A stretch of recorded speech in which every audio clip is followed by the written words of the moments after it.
All right, we're live, I do believe. Hello, everybody. Joethelawyer here from Mancave, and we are joined with Chubby, Funster, and Tim Shorts from Gothridge and Manor. What's Tim up, is here Greg? to interpret and translate between the language Greg speaks and the language I speak. That way we could understand each other better. It's sort of like, Wow. like the peace thing, like Trump's doing with Putin and all. There's somewhere in there translating this shit. So, yeah, that's what we're here, So, all right. We'll see if you miscalculated or not with that. Yeah. I got no nukes though, so it's what are you gonna do. So welcome to the gang. I'm not sure. Let's see. We got a few people watching. Let me check. It looks like we're good on YouTube. Are we good on Rumble? Let's see here. You do this too, Tim. I know you have to go on Facebook now too. Yeah, that's what I was just going on there. Yep. We're good on Rumble. That's going well. All right. And we're live on Twitch. That's going good. And let's see, X. I got to always refresh it. I'm getting more people on Twitter. More people. There we go. I think we are live. Yes, we are live on Twitter. You know what I did too? I went through that Twitter stream where people are talking about the crazy-eyed stripper, Mm-hmm. And anybody who commented in a negative way against it, I added them as a friend. So I figured that's my peeps. Oh, wow. That's a strategy right there. Yeah. That's funny. Oh, God, I dropped that one today. Another a doozy tomorrow. Let's see here. All right, we're going. Oh God, mute that shit. Sometimes I can't even edit the audience. Tim, did you notice that? Can you always edit the audience in Facebook? Can't do it again right now. I can't do it. Yeah. When you say edit the audience, do you mean like reach out and change people into new characters or what? It has this little lock up there by your name right there. Oh, okay. And you can click on it sometimes, and you can either like share it with public or share it with friends. But when it's locked down like that, you can't do anything with it. Yeah, the only person watching is me right now. I mean, what the hell? Yeah. It's live to yourself, so it's just basically Facebook masturbation. Exactly. Yep. I don't understand why the hell they do this. It's the most confusing thing ever. Even Grok and ChatGPT cannot figure it out. So yeah, it's a bullshit thing. So fuck you, Facebook. I don't know why I bother streaming to Facebook. I pretty much say it every time. Yeah, you do. We are good. We are good on YouTube, and we're good everywhere except Facebook. So welcome everybody. And we're here because what am I, Greg? Lucky number what? You're lucky number 21, the last Blackjack ShadowCity discussion, and then I can sleep well. And I know I have done my duty. Yes. Well, I'd rather be 21 than 22 because what is 22 in the tarot deck, Tim? Isn't that that's not the 22? Is that the 22? Tower? Is that the tower? That's the Fool. 22 is the Fool, I believe. Oh, I think. The zeros. The first card's the Fool. What is? No, now I got to Google this shit. What is tarot card 22? That's like asking me like the Fool. It's the Fool. 22? Yeah, wow. Yeah. You lose. You are wrong. You're the tarot master, Tim. I can't believe that shit. You failed. I collect them. I don't master. That was a layup to get it started here. You fumbled. You rolled the one already. God damn it. Don't expect it to get better. Oh shit. So Greg, we are at $9,566, man. So we're hoping to get to 10 grand, right? There it is. 95. We could have this one be another person in our little group here. We could just watch it live if we wanted to. I like that little group. It doesn't have to like make a whole screen. We can share it as a little fucking person there. So yeah, this is nice. So we could do it and we can watch this. Cool. So Greg, ShadowCity Blood and Neon, which is kind of cool. How did you get those graphics, man? What is that? That is a photo from Getty that I acquired through nefarious means, an account that is technically in my name. Oh, okay.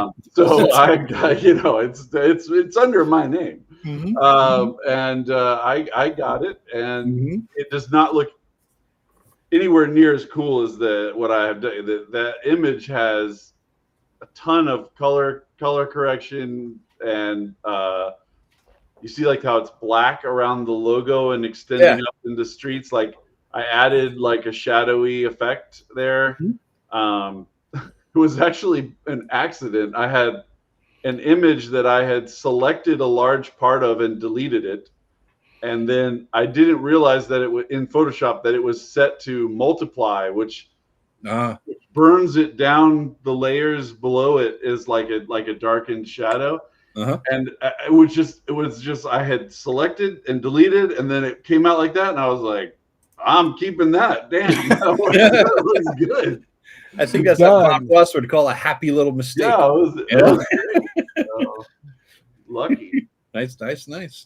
All right, so Blood and Neon, Shadow City. I called it a ShadowDark and Vampire the Masquerade mashup, right? Is that close? Kind of. Since we had brought Tim on for this distinction, I'm gonna open it up by saying how much it's better than your method. So, in Vampire the Masquerade, the person running the game most of the time, right? You know, like I'm not saying every single person who ever runs Vampire the Masquerade, but most of the time, the game is focused on relationships between characters and the politics of that, right? And it's not focused as much on the specific locations and the specific stuff in the world. So, like, for instance, you don't write down all your equipment. You just say, I'm middle class income. Anything that I could afford as a middle class person, I could get or whatever, right? Or I'm upper. You can kind of, it's a point buy system, so you can assign yourself more points to be richer.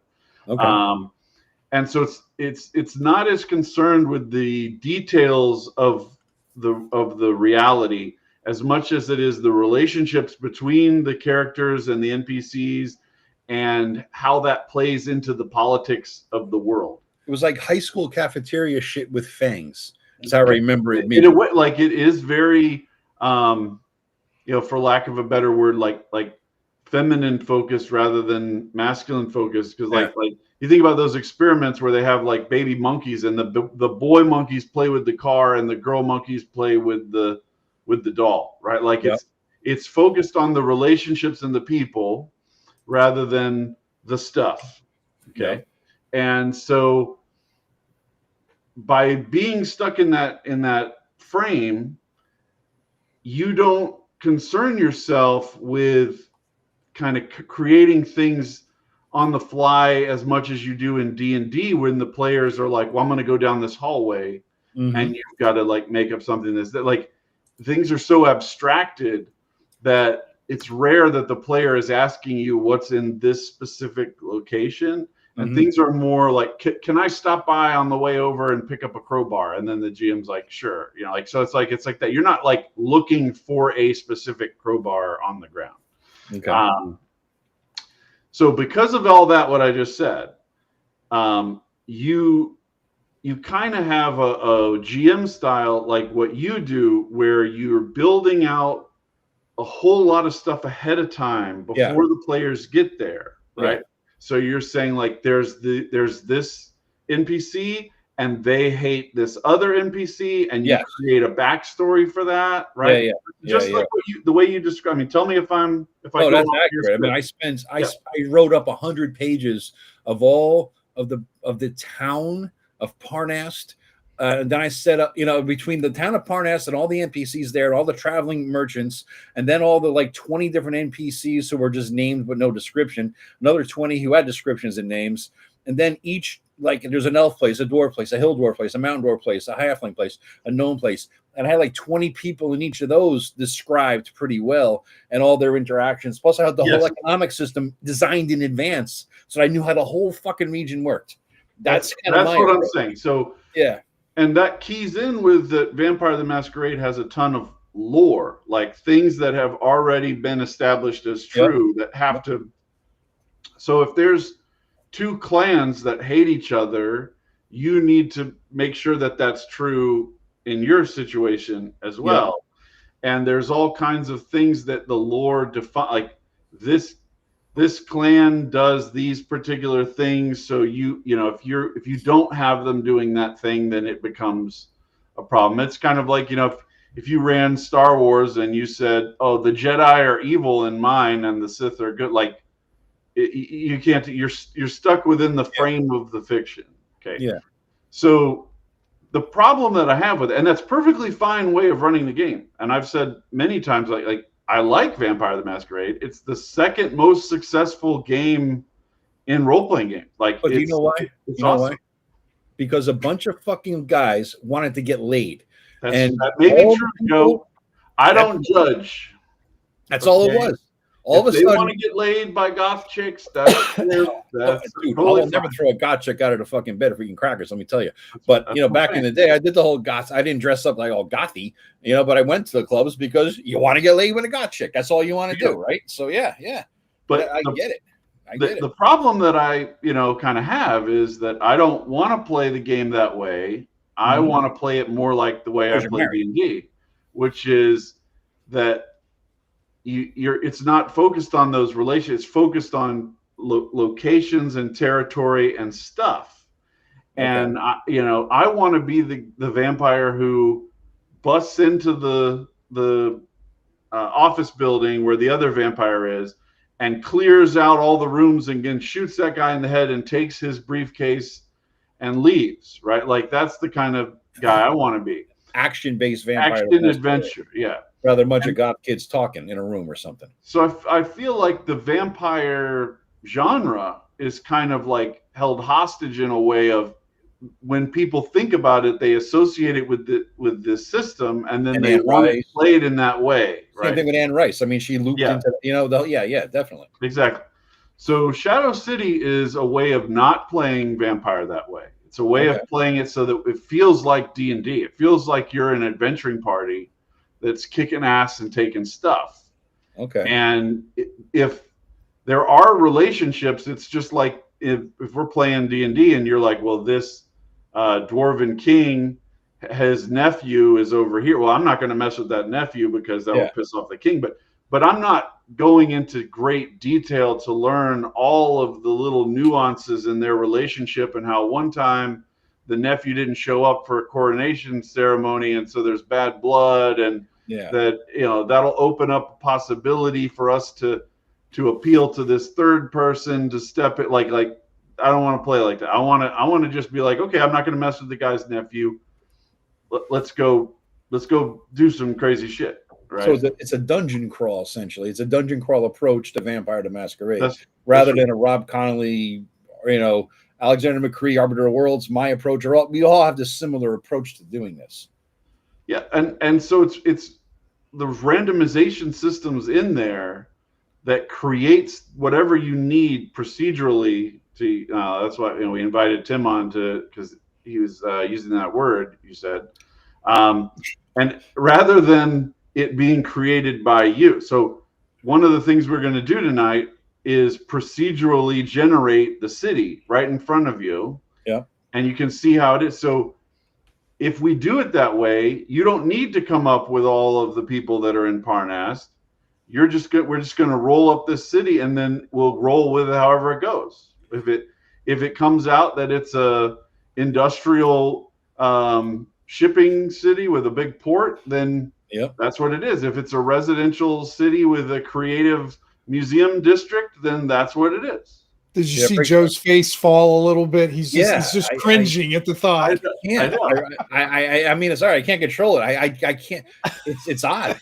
It's odd to me. It's very fucking odd to me because, like, remember, Tim, you were in the game when Greg ran his system, right? Ambition and Avarice, where we were, of course, right, and doing all that stuff. I think you were in that, right? Yeah. So I mean, who could forget the giant eagle attack? That's right. Of course, he was in it. It was the giant eagle fucking. It was the giant eagle shit thing. That's right. Yeah. So anyway, this giant eagle taunted Tim all across like 5 continents, essentially. Everywhere he went, this fucking eagle. That's right. but like I remember, Greg, there was like you're in a city and you had a whole literally a continent, right? A whole world. It would span thousands of miles, right? And you had the thing that it was the most jarring thing to me. I couldn't understand how I rolled, but because it was fun in the implementation, but it's still jarring to think of where what you were doing was you're in the city in whatever French sounding fucking because everything was French, right? So it's a French city. One city was French that you went to. So we're in France land or Spanish, where the fuck it was, right? We're sitting there and rumors come through. Right. Yeah. And so a rumor comes in about this fucking pyramid on like the other side of the world basically about some stuff in it, right? And so, yeah, all right, we'll go there. I'm expecting this entire trip from thousands of miles from that town to that pyramid to comprise at least 75 game sessions to get there, of meeting every single person and shopping, of course, in every single town all along the way. Well, you took a boat. I mean, if you'd walked, it would have been a long time. But yeah, we circumvented everything quite a bit of stuff. Yeah. But I mean, even the boat trip, there was like, roll for encounter, nothing. You're there. I'm like, what? 9 years passed. If every time you took a boat trip, you ran into a Leviathan or some shit, like, yeah, who would bother making boats? Right. I mean, they have to work to some degree, Joe. It's definitely safer, but I mean, the speed with which we got there was staggering to me. There was no like, okay, you stopped for supplies at Burlestown, and I would expect that would be 4 sessions of supply run and adventures and cavorting and a side quest, and that's sort of the way I would have to make up all of Burlestown before we got there to get water and food. Well, you know what I mean? On that map were made up. You picked to go to the pyramid. But at some point the boat stopped for supplies, no? You know what I mean? It was only like 30 miles. No, Greg, that was the other side of the world, if I remember right, dude. No, there's we started when we first got the room. You went like 8 or 10 hexes away. I mean, like, it wasn't that far. I seem to remember it being bigger. But my point is, I just assumed there'd be a shit ton more. And so that was jarring to me. That was very, very strange to me. And so this approach to generating a town on the fly without having that. See, the reason I have that in my worlds is because I figure, let's say a situation comes up and you DM, you're improvising, right? Something happens, you improvise, you maybe come up with a binary yes, no, maybe a 3 things that could happen. If I have 98 things in my head, all of a sudden my options, the field of availables expands, right? That's sort of where I'm at. And that's the fun, that's the jazz to me, right? That's the cool part. Now, it's not everybody's cup of tea. I know I'm kind of a mutant like that, right? More people like your style than my style, but what are the benefits of your style over my style? That's what I'm sort of don't have to prep. That's one of the big advantages. Right. Okay. I mean, when we played Terra Invictus, it's a module basically. All the stuff was prepped. Mm-hmm. I wrote that there was a giant eagle there. I didn't create it randomly, but there was an encounter table that kept coming up, giant eagle. Bullshit. And so it kept pursuing him. But that was just the dice. That wasn't me. You were using Tim's own dice against him, weren't you? These specialty little GM dice. Right, there you go. Boom, boom, nailing them with them. But the advantage is, like, when I was running playtests for Shadow City, except for the first couple of sessions when I was still getting used to a lot of the things, and that some things were undeveloped. Mm-hmm. But once it was really locked in, I didn't need the prep. I can hear you. I must piss. So again, a lot of water at the gym tonight. So continue. I can still hear you though. Whatever. We need a piss counter. Joe piss counter. That's one up there. Wait, the piss counter? I have a thing you can put at the bottom. I have a caption for when I piss. There you go. Okay. Oh, there you go. Yeah. So Tim, this game, it uses a ton of random charts, which I think people are going to love. Encounter charts. It uses random charts for making the city's districts, which we're going to use.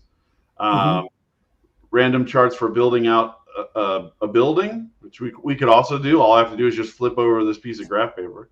Right.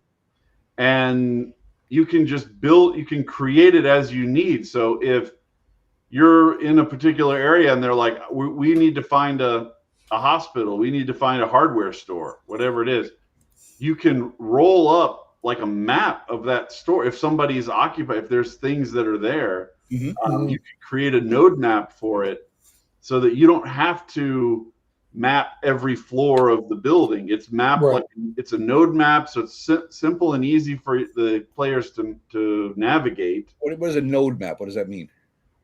Circles that connect. It's like a flow chart. Yeah, I was going to say more kind of like a point crawl, Joe. You just like point. Point crawl is another node mapping system. Okay. So, I mean, I realized something. I was thinking about this before. They're at the gym trying to get, just my approach, my understanding. I'm like a mechanic. I'm not an architect or an engineer. I'm the guy who puts the thing on the car, but I don't know how the fuck the thing works. I could add the funky muffler and the fins or whatever the hell and make it souped up. Like that's what I do to RPGs. I'm not a game designer. I don't know the terminology. You know what I'm saying? So for other people out there who are like a retard like me, like nodes, you got to explain that stuff. I'm not. I have been. I thought I was talking to a professional. Oh no, a pro. Sure, but So so the way that the node map works is there's basically a backbone of dark nodes. You could use an extra thick circle if you're drawing it, or you use black with white number on it if it's on a screen. And each of those has you roll for them to see how open or closed they are. So if you get an open node, it's like a lobby or a courtyard or some kind of place that you can't really move through without being seen. So that's that's a big deal. Okay. If you're walking around with a dead body on your shoulder, you can't go through that place without people seeing you. Then there's kind of a closed node where you need a key card, you need ID, you need the key to actually unlock a door or whatever. Something needs to be opened there. So most people can't get through. It creates a closed access. And then the final type is that it's basically crowded. So you think of an office building with lots of space. So you can move through that floor, but it's like zigzagging hallways and stuff. And it could be difficult for someone to see you, but it also could take you more time. You could get confused. Okay. Whatever. So once you have this kind of backbone, and you can connect the first and the last one to create a circle if you need to. Yeah. You draw branches off of all of these nodes. So you might have like a hallway that goes down, and it's got 3 rooms off of this trunk here. So there's like a trunk and branches, right? And so the branch has 3 spots on it. And then you roll like dungeon rooms for those spots. And then if you do that with a few dice in a few minutes, you can build out a whole building. Look at what does it look like at the biker bar where this guy that we're looking for is hanging out. And you just draw up the circles and make a few rolls and you're good. Well, it makes sense though. You know what I mean? Is there a bathroom? Like the equivalent, you know what I'm saying? Is does it have the bar, the storage room? Like, what if you roll a fucking generator room in the biker bar? You know? It's just like first off, the tables are designed to be very flexible in that sense. Okay. But it's kind of like if you roll a green dragon that's right near the town on a random encounter check, you as the GM have to figure out why is this green dragon here, and come up with whatever it is. That's the only step. Yeah, is you have to interpret it, and so I love watching Joe's face when you talk about anything random. It just melts. No, I don't do that. I would say there's no green dragon, and I don't roll a goddamn encounter of a green dragon being next to the town. He goes, how would the entire economic system of the region I just designed and spent 80,000 hours doing work if there was a green dragon next to the town randomly? It doesn't work. No, okay. Here's the secret of that, Joe. I mean, I think one of the things, and I'm sorry if I'm over talking with you, Greg. Oh, go. That's why I think you're on, dude. Yeah, you can interpret this stuff in language that makes sense. I mean, it's almost like I'm going to use the analogy of writing fiction. Sometimes you don't know where you're going to go, and that's where the fun of it is. Okay. So if it's got to be fun for the GM who's creating and stuff, and maybe you do roll that green dragon, and maybe it makes absolutely no fucking sense why it would be there, but you got to find a way. You got to figure out. So not only are the players like, why is it there? GM's kind of surprised by it too. Yeah, I personally like kind of randomly generated because it surprises me as I'm playing, and then I've got to kind of work with it with the players, and I think some of the best role playing sessions come up when those kind of situations arrive when this randomness comes up. I mean, you still need the stability that you're always talking about, Joe. Mm-hmm. You know, you need that foundation, but you got to have that sense of wonder too. You can't, I mean, I love having not knowing what's there and having random tables like Greg has to create. There's reasons why people get, what is that called? Stars without numbers, cities without numbers. Do you think they buy it for the system? No. I don't know. I never read it. They're up there. No, people buy it for the random tables in there. People love the random tables that Kevin comes up with. Okay. You know, that's why they buy them. I mean, I have you ever known anybody who played the actual system? No. How many people do you know that has the books though? A lot of people. I tons of people, but nobody. Well, I shouldn't say nobody. I don't personally know anybody who's played the system, but I don't know. Yeah. People love the random tables, but it's not a prominent system, right? They go there for I mean, that's why a lot of folks go for Joe's like that randomness to be able to do it on the fly, because there's a lot of people who they're just looking for a beer and pretzels game. Yeah, you know, yeah. let's let's grab Shadow City and do a vampire raid on a biker bar with a generator in it. Why is the generator there? Well, shit. Well, maybe they're creating something in the back that's part of their. The generator is there to power some really high-powered computer thing or something that he's not supposed to have. Yeah. And that's the cool thing about it's like you would have never thought of that. No. But because you rolled them up on there and you had to figure out something quick and you just, you put them together. Also remember, Joe, that like you are not the average GM. I mean, they talk about there's a 5e GM shortage. I've heard people say that a lot. Like that whole video on that. I got like 20,000 views on a video. There's a lot of difficulty with people, people getting a GM that they like, and people are afraid to be a GM. Yeah. So if you could say to them, you don't have to come up with the deep history of Parnast. You can just come up, just roll a few dice, and it's good. We have a whole city for you. It's interesting you say that, because I know that movies now, this is a weird tangent, but trust me, it's going to go somewhere. Movies now. We'll see. I've only been drinking a little bit, so it should go somewhere quick before this hits. And I have a couple puffs before. But people are writing movies like the latest Fantastic Four and this and that, and it's all quick action all the fucking time, and they don't take time to breathe and let the story, let the characters, let the drama go. It's the Marvel superheroes thing, and I heard somebody talking about it, and it finally clicked as to why. It's because whenever anybody younger than us apparently is watching a movie, they're double screening, because they're looking at this and they're looking at the movie. And in order to stop them from looking at this, you need to distract them by the big boom, bangs, flash, splash. Well, okay, I got to call bullshit. I'm going to pull Rob on you. You're talking about the 80s kids where it was like Rambo 14, Terminator 13. There was no Flap Bam Boom action movies in the 80s. There was none of that. But watch a 22-year-old sit them down and watch a rom-com. It doesn't happen. They can't sit there. Anybody, they lack the attention span, because they're spending all day long on fucking reels and TikTok and shit. They lack an attention span to sit there, the focus. If I'm watching a movie, my nephews and nieces, I demand they put their fucking phones away and stack them. Right. And I can almost see them go through like crack withdrawals, as they're sitting there trying to watch a fucking movie without having a phone in their hand. Greg, you got kids, I mean, it's like, this is a thing, so I guess it does make sense to have your method would appeal to people who are younger. You know what I mean? It's the Kelsey Dion crowd of younger folks. It's a simpler system without all the fucking meat to it, like like the ones we grew up on. So that does make a lot of sense. And see, I told you I was going somewhere with that bullshit. A little bit. Tim, I get what you're saying, but there's also a tendency, and I mean, maybe you did this to some degree. I have no idea. I have no way to know, but if the GM has a certain number of things that they have prepped in the way that you've prepped.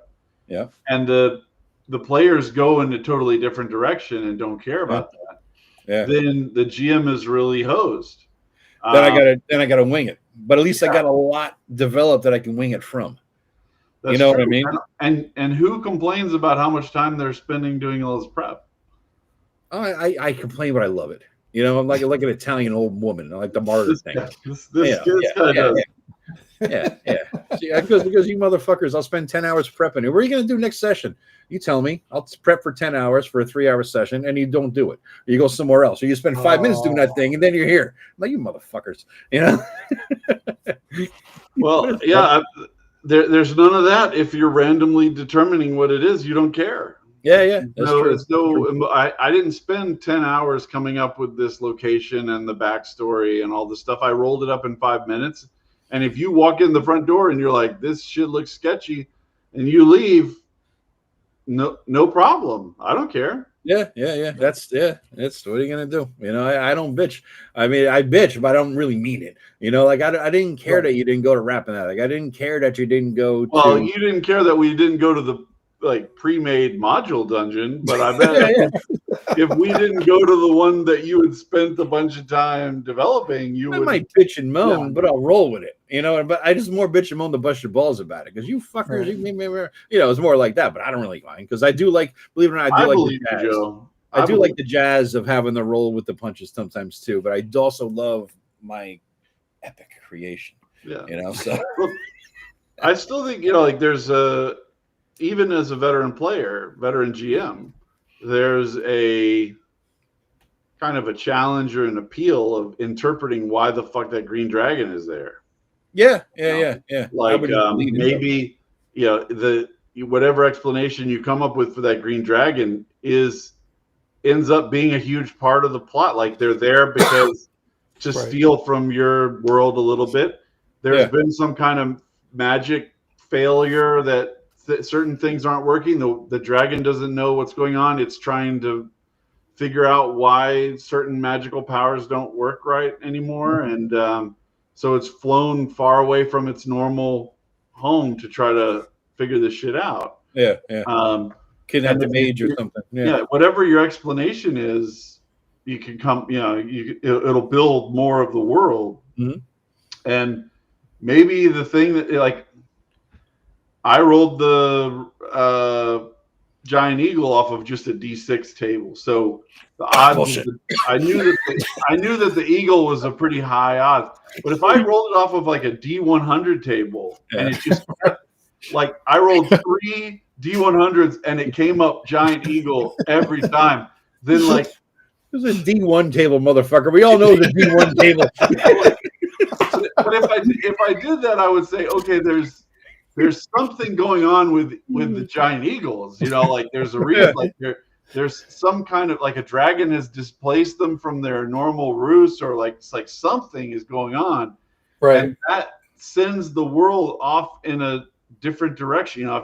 If you keep traveling across a particular stretch of land and you keep running into dwarves, then there's a dwarf vault nearby. There's something's going on, so the dice kind of create the world with you as you go through that.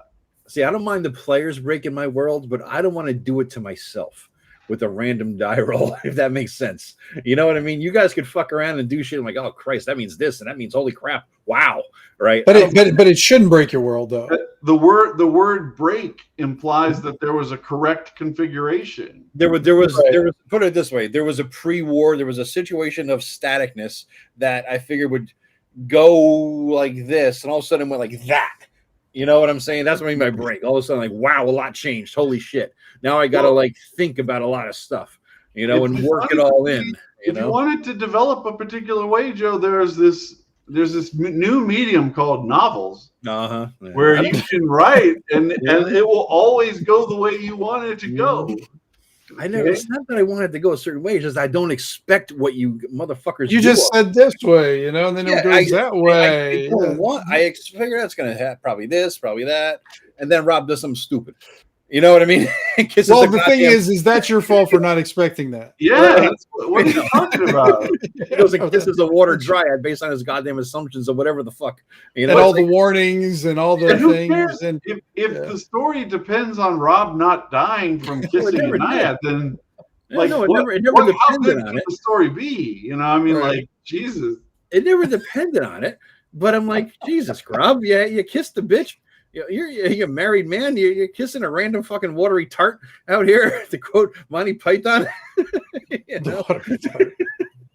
It happens. But see, if nothing depended on Rob, and it was, the location was optional. The location was, by making it dependent in your story, then wasn't dependent. It was just with an expectation that I thought all right, this is probably going to be a thing. Because you try to figure out, how's it probably going to go, right? How do you think it's going to go? Because then you sort of like can help plan for the unexpected. But when you do, instead of making a left or a right, you go up. You know what I mean? It's like, oh shit. I just think you're making too many assumptions, dude. That's all. Well, what would have really screwed Joe's campaign if my guy would have died? Yeah. Yes. Tim's guy had a lot of back, because it was a one-on-one campaign for me and Tim for months and months, and I just got downloaded with. Yeah, he basically for the first 2 sessions I took notes.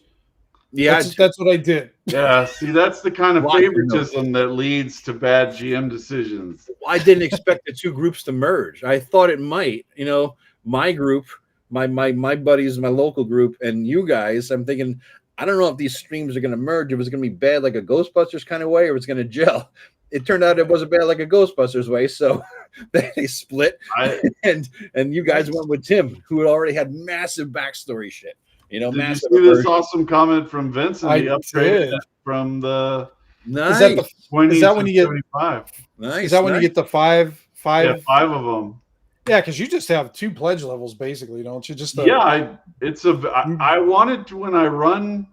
It's my first Kickstarter. I wanted it to be a product I had total control over everything. It was very simple. I completely appreciated because some of those pledge levels these days, I'm like, there's like 19 pledge levels.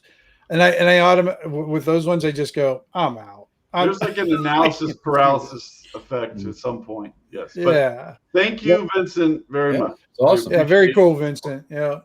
In your video today, Greg, with Basic Expert, I like this guy.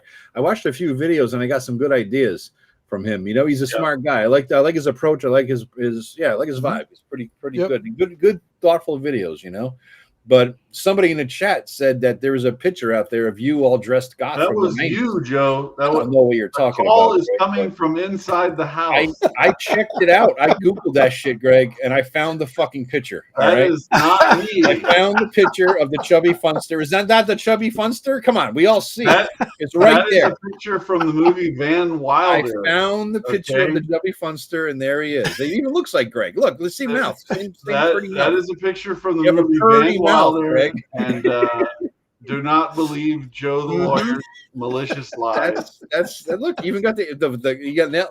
Let's see the nail polish, Greg. Come on, hold your hand up. Let's see. We know you got the nail polish. Look going. Yep. You should have just held up one of those fingers. Do you see me on this one? What movie is that from? Is that from a movie? I just googled like Van Wilder. It's a college comedy movie with Ryan Reynolds is the movie. I just googled fat goth boy, and this is what came up. So the AI is working to help you find it. It is indeed. 9641 though. If we could get the 10 grand on it, that'd be fucking nice. I gotta say. That would be awesome. He needs 21 more people. 21 more. Because that's at the $20 pledge. That's when he kicks it up. So it's been a tough grind from a numbers perspective because the buy-in is just $20. So I look at the backer number. Backers, 400 backers is really close to good, man. Gold on drive-through. I mean, that's good. 400 backers, I think, especially for a vampire game too. Because right now it seems like there's a lot of the vampire stuff isn't as strong as it had, back in the past. And everything, because I guess I don't know about Masquerade, but you're combining the vampires and ShadowDark. Is that the system it is then, Greg? It's going to be a ShadowDark, like the system you're using? Technically, it's under the third-party license for ShadowDark. That's right for legal protections, but you don't need ShadowDark to play. So to speak. Okay. I don't want anybody to use the similarities between my work and Kelsey's, particularly in the adjudication mechanics and the way that she handles some things. which are very, very similar in Shadow City and ShadowDark. To say that it's okay to make for anybody to make a game that is super, super close to ShadowDark and publish it as their own. I mean, for how many years have we seen people do all kinds of crazy shit on drive-through, almost cloning somebody's product? So it's under the legal thing, so that it's all part of the same protected copyrights, and there's no issues. And I have a nice statement at the front of the book about how in debt I am to Kelsey for having come up with a great system, fantastic system, and she's definitely deserves the credit for a lot of the ways that the subsystems work and things like that. You've got to be her biggest contractor, whatever you want to call it. I don't know. Third party, yeah. I was gonna say I think she really appreciates you being an ambassador for like ShadowDark too, because with all your success on drive-through, I mean, you have absolutely been killing it the last what has it been, a year and a half now, Greg, or something? 2 years since 2 years. Yeah. So it's good that I'm glad you decided to go in the Kickstarter part of it, and I'm sure you're gonna have some really cool stuff on the hopper too. The attribute system is different because I don't think that D&D's classic strength, dex, con, whatever is as good in the modern setting. Particularly, there's two reasons. One, charisma is way more important in a modern setting than it is in D&D, because there's so many more people, particularly in a game where you're trying to convince people that you're not monster, and you're going to be making checks to try to deceive people a lot. The other problem is that it's not that big of a deal when you're dealing with crossbows and short bows, I guess, but having decks run both aiming and defense becomes a problem when you start getting into real serious weaponry. Guns, you can't dodge a bullet. And so I have an awareness stat that makes you good at things we traditionally put on wisdom, usually, or perception and so on, but also running aiming, and then having a quickness stat which controls a lot of like thief abilities, climbing, and also you get like a defense bonus. But the armor level in Shadow City is way lower than in ShadowDark because nobody's rocking plate armor. What's up, Erudite? So, like, you can wear +7. It's defense, not AC, but you can wear +7 AC riot gear. But when are you going to be able to walk down the street in riot gear and nobody's going to notice that? So most people are going to be at most getting like a +3. So AC 13 is pretty easy to hit, and you need to plan for that. Like you can't just walk out into gunfire; you'll get chopped in half. That's the way it goes. Did you break out charisma and looks, Greg, like the old comeliness AD&D? No, I have a magnetism stat that I feel covers both. It's like the just natural charm of you, the ability of people kind of get attracted to you either sexually or just, I got to talk to that person. I got to, that's the coolest dude in the club, whatever. So having a high magnetism lets you control a lot of people that are weak, like if you're a vampire, right? So having a good magnetism stat is killer. I look at his aura, like force of personality. Charisma to me is force of personality. It does not have much to do with looks in my book, at least in the D&D world. My whole view on this was changed when I was in my early 30s. I worked at this office, and there was a short, butt-a-face mid, like not good. Yeah. She made every guy in that office that she talked to think that they were like this close to getting some action, right? Like the way that she would make eye contact with them, the way that she would talk to them. They would have walked through fire for this chick. And I'm what? Like, but like there were much more attractive women that came in and out of it. It was an insurance office. There were tons of attractive women coming in and out. She was the belle of the ball, man. This chick. I can't believe it. Too, Greg. It works for guys. I mean, there was this one guy, it was my brother's grade school's best friend's father. He was from Italy and he was half mobbed up. Oh my God. He was the guy. Oh, Italy. My wife talks about some guy when she worked in New York named Vinny. Yeah. And he was like this ugly Sopranos looking Goomba. And he had tons of women all the time that like were around him. That's what I'm saying. This guy exploited a loophole of the old hometown I'm from because they didn't outlaw strip clubs. He opens a strip club, right? He just he's 5'4", heels like this to make him 5'6". The fucking hairy chest with the medallion and the just fat and like drank too much and showed and smoked too much and showed. And yet he'd walk into a room and he knew when he was in the fucking room before you even saw him come in the room. He had a presence. Yeah. You know what I mean? So that to me, that's charisma. He could tell a story and have you just enraptured in the story. And you could barely understand because he has this thick Italian fucking accent. He's half mobbed up. I mean, we're in his basement and with my brother's best friend. He goes, "Want to see my father's Uzi?" I'm like, "Yes." You know, Uzi here. Yes, please. And it was in a box in the fucking cellar, just sitting there in a fucking box. I mean, like, wow. You know, is that? But he has that kind of.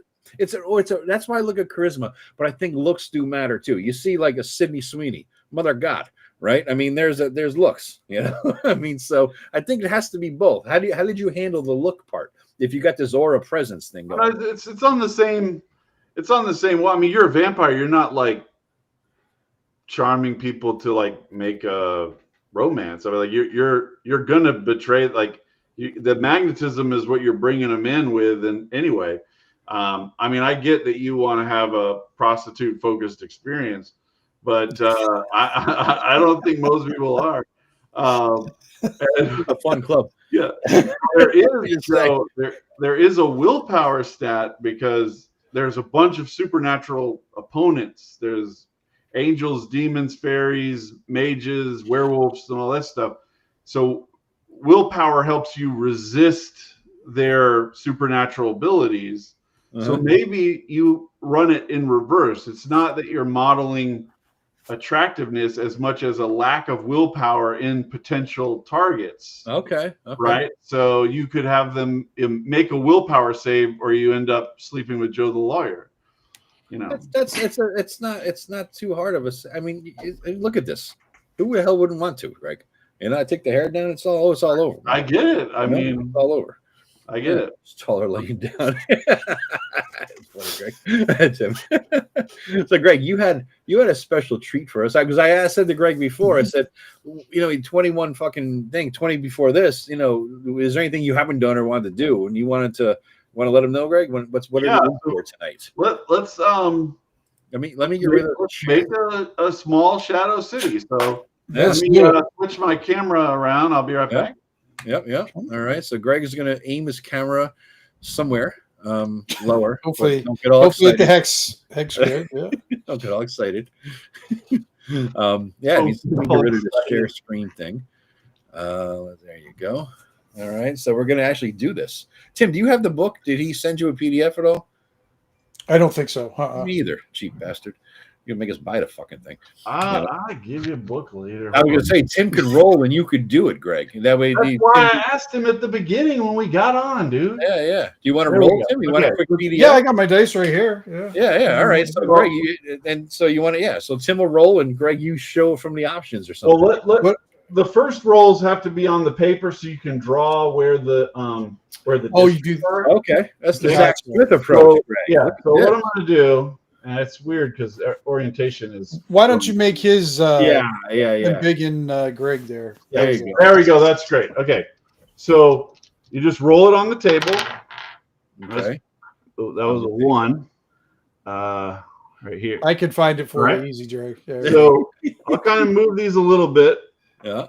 Let me put this light back some. There we go. There you go. A little back more. All right. So we've got the placement here, and there's kind of a gap between this. So let's just say that there's like a river that goes through the middle of the town. All right. And then we draw districts or neighborhoods around the dice. Okay. Okay. I'm going to say this one is like this, and this one is like that. So this is a river going through the middle of the town. Just because you just threw it in there, just because there was a gap in how it fell. Okay. So I'm going to switch over to my book. So the neighborhood type. So 1 is an ethnic enclave like Chinatown. Are you lefty? No. The camera is tricky. There's a way to flip that, Greg, if you want. That way we could read the dice. Right now everything's backwards. Oh, okay. Sorry. There is if you look at your avatar or something like that, there's like a mirror screen or something. There you go. Oh, there you go. Yeah, you nailed it. Good. Okay.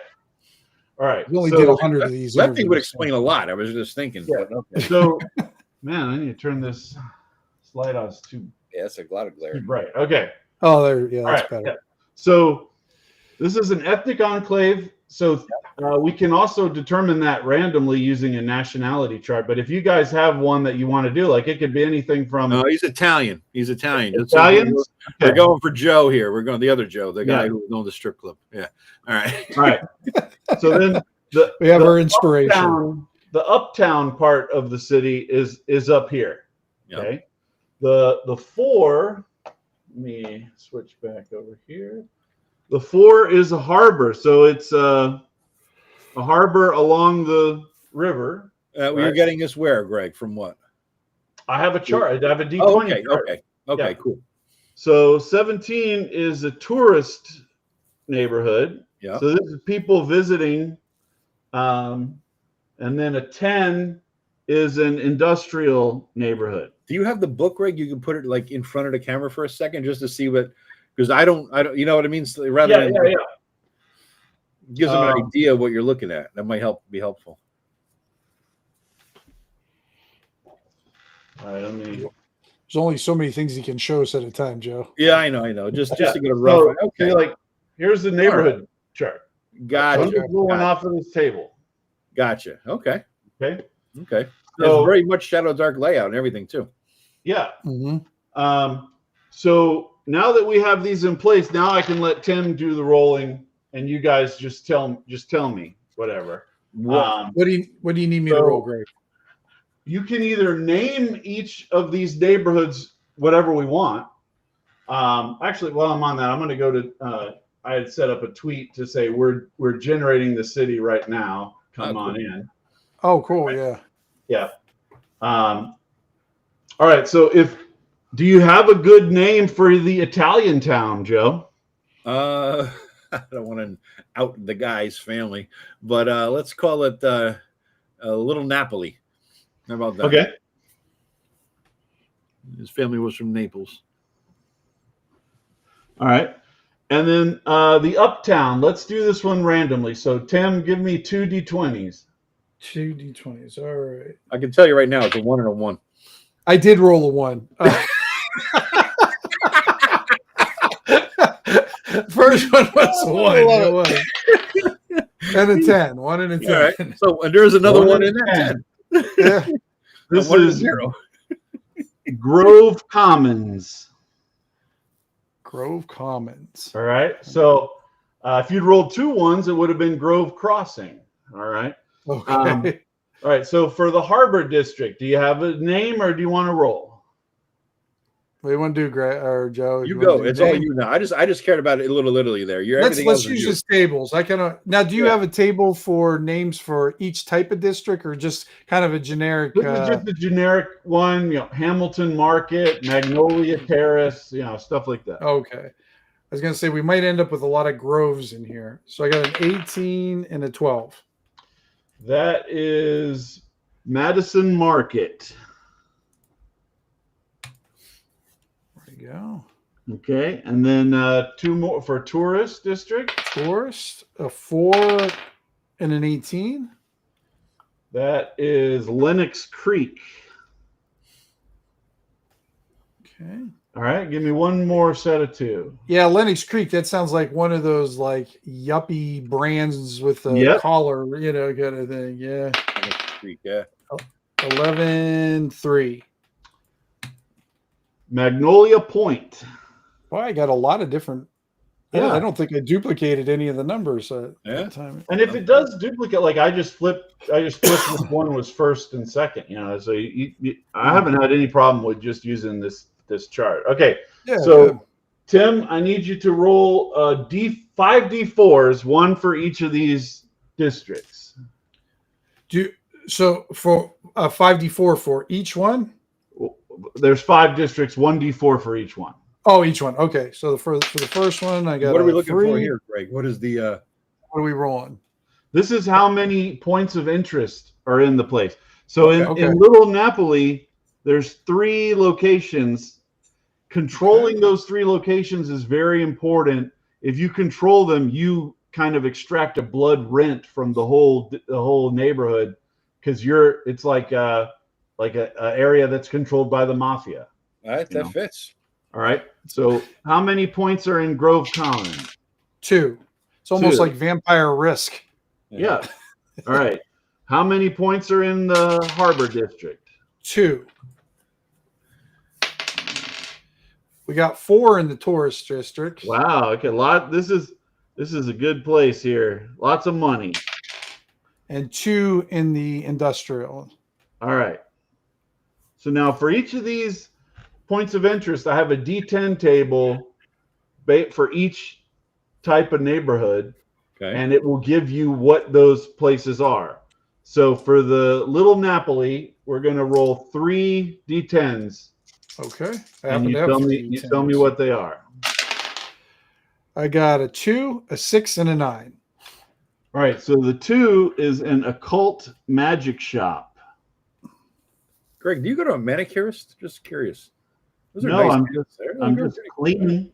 Right. Okay, a 2. I just washed my hands, Joe. Oh, well, a 2, a 9 was one of them, right? 2, 6, and 9. Okay, so the 9 is an herbal medicine shop. Nice. Old Italian grandmother. Yeah. Right. These are places that are open late. All right, and 6 is a medical clinic. Oh, so Greg, in other words, it's a necessity that any place that you're rolling here is in a place that's open late because they're vampires. Is that what you're saying? Yes, exactly. A little flavor action there. Okay. All right, so the Uptown place, I need 2 more D10s. Interesting. 2 and a 9. Okay, so the 2 is a popular breakfast spot, so the vampires will be able to be there at night without any problem of them. Nobody will be dining. Okay, like J. Christopher's is not open after 3 or whatever, right? Uptown. What was the other one? 9. 9. Furniture store. Okay, a late night furniture store. Yeah, it might be open late, but then it will close. So each of these is a place that's either open all night or it's going to be closed. There's not going to be anybody there. They're all places where you could, it's viable for the vampires. If you control this place, it has good access to other things. It's just an important place in the city. Okay. So the Harbor District, we got 2 more D10s. All right, 2 more. A 2 and a 3. All right. So there's a yacht club. There's not like a lunch buffet diner on this list of availables because that'd be during a daytime. Is that okay? Okay. So the 2 and a what? 3. 3. Boardwalk. So there's like a river walk. Oh, cool. All right. Right there. That makes sense. Okay. And then let's do the industrial one next. 2 points for industrial district. Okay. A 6 and a 9. The 6 is, oh my God, metal fabricator. So where's Rob at? Yeah, that's where Rob is hanging out. That's Rob. We already know the name of that shop. Yeah. And then the 9 is the trade union headquarters. Okay. Union headquarters. Okay. Yeah. All right. So tourist district, we're gonna have four rolls, Tim. All right. So the first one is a 7. Sightseeing. Makes sense. Greg, these are all the subtables are based on each district, right? Yes. Okay. Yeah. Okay. Good. Ooh, excuse me. 9. 9 is a museum for a famous landmark. Okay. And then I got a 2. 2 is a luxury spa. All right. And then a 3. A 3 is a history museum. Oh, quick report. Greg just hit 400 backers. All right. Nice. All right. Very cool. So the next thing is we pick one place on this map where the prince, the biggest, toughest, badass vampire in the city, is going to live. Now I'm thinking yacht club, but if you wanted to put it in little Napoli, it could be the herb shop or the occult magic shop. I don't know. Maybe this is going to roll. It's just a pick, whatever you feel like. Yeah, you pick one because we're going to pick a place that's at the opposite side, far away, where you can go and do all kinds of bad shit. So, can you think of anywhere better than Conleyville and having a Rob is the vampire, is the prince? Okay, all right. So kind of like the metal fabricator is what's called. This is a term from Vampire the Masquerade as well. It's called Elysium. It's a place where if you're at the metal fabricator, you can't attack other vampires. You have to just you have to be peaceful and work it out. Like when the 5 families gets together to have a meeting. It's the Highlander holding ground. Yeah.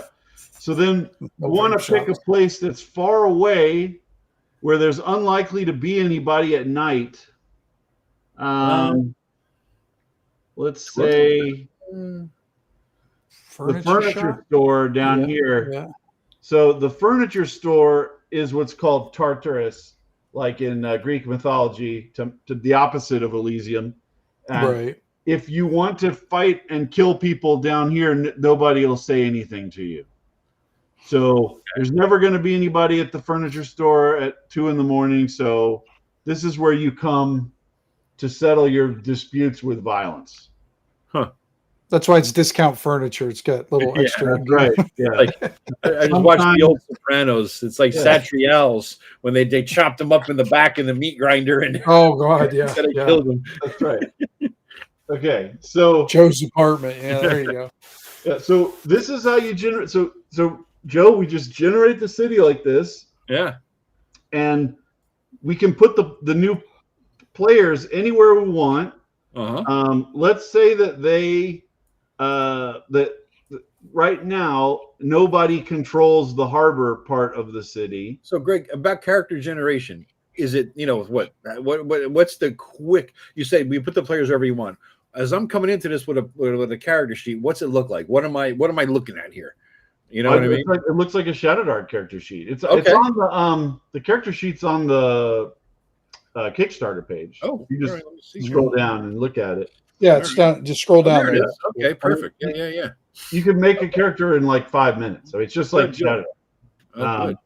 So let's say we're going to put the players somewhere in the harbor district, and nobody controls the boardwalk and nobody controls the yacht club. So the first group of vampires to control both of those locations, this becomes their territory. Right.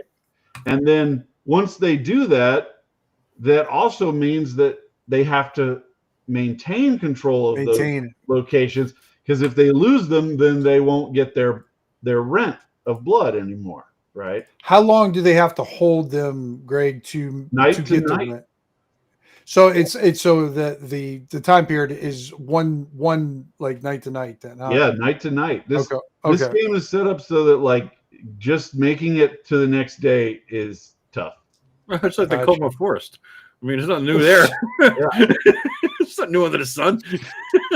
All right.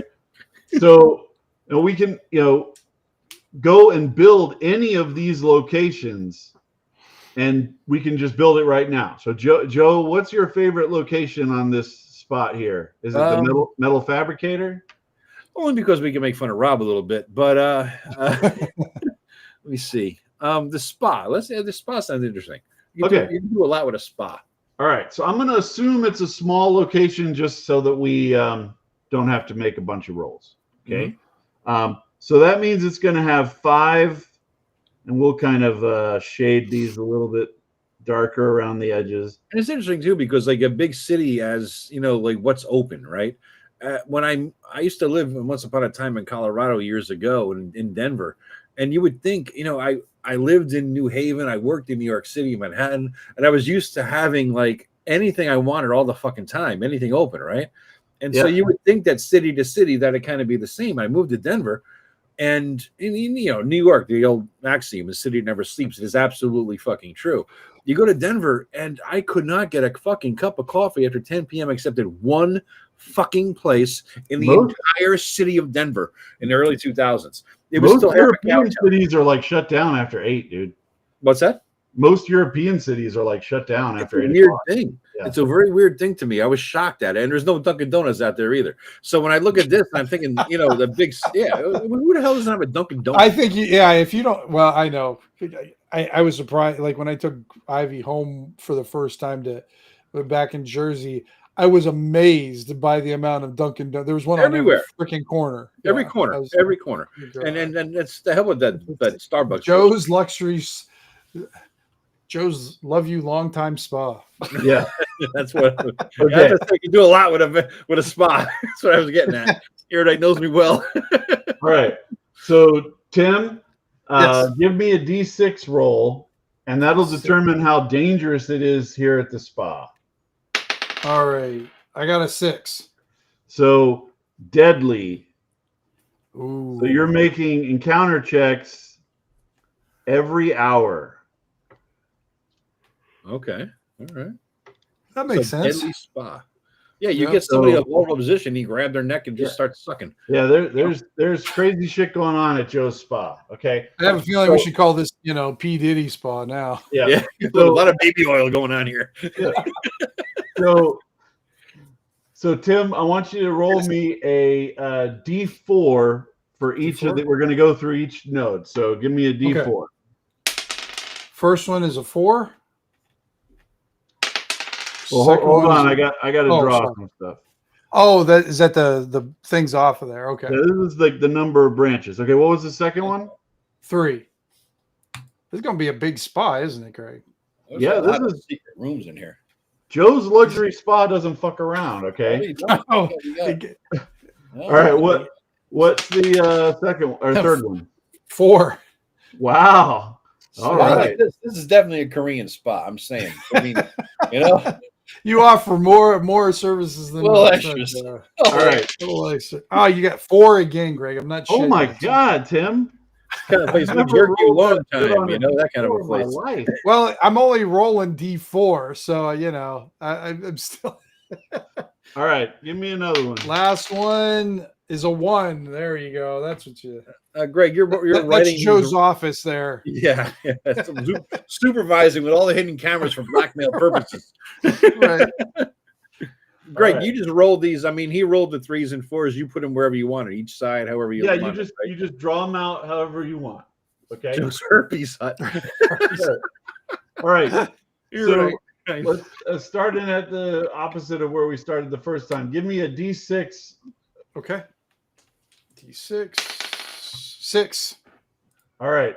So this is confined. So this is like the tight space. Okay. The next one. 6.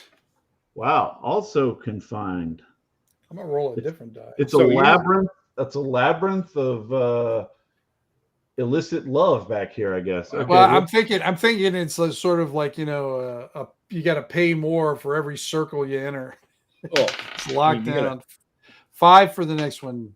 Wow, again. All right. So what? So you're writing confined in there. Okay. All right. Yeah. Good. All right. I got another 6, but I'm gonna say it was a 3, Greg, so we get a little different. All right. So this one is restricted. So this is where you have to key card. I'll just put some hashes around here. You can't get through this area without having paid to come into the spa. You need your special spa card. That's the VIP lounge. Yeah. Okay. And what's the last one here? Let's just assume it's open. Okay. So it's say broad. Okay. So that means you're coming in. This is like the lobby.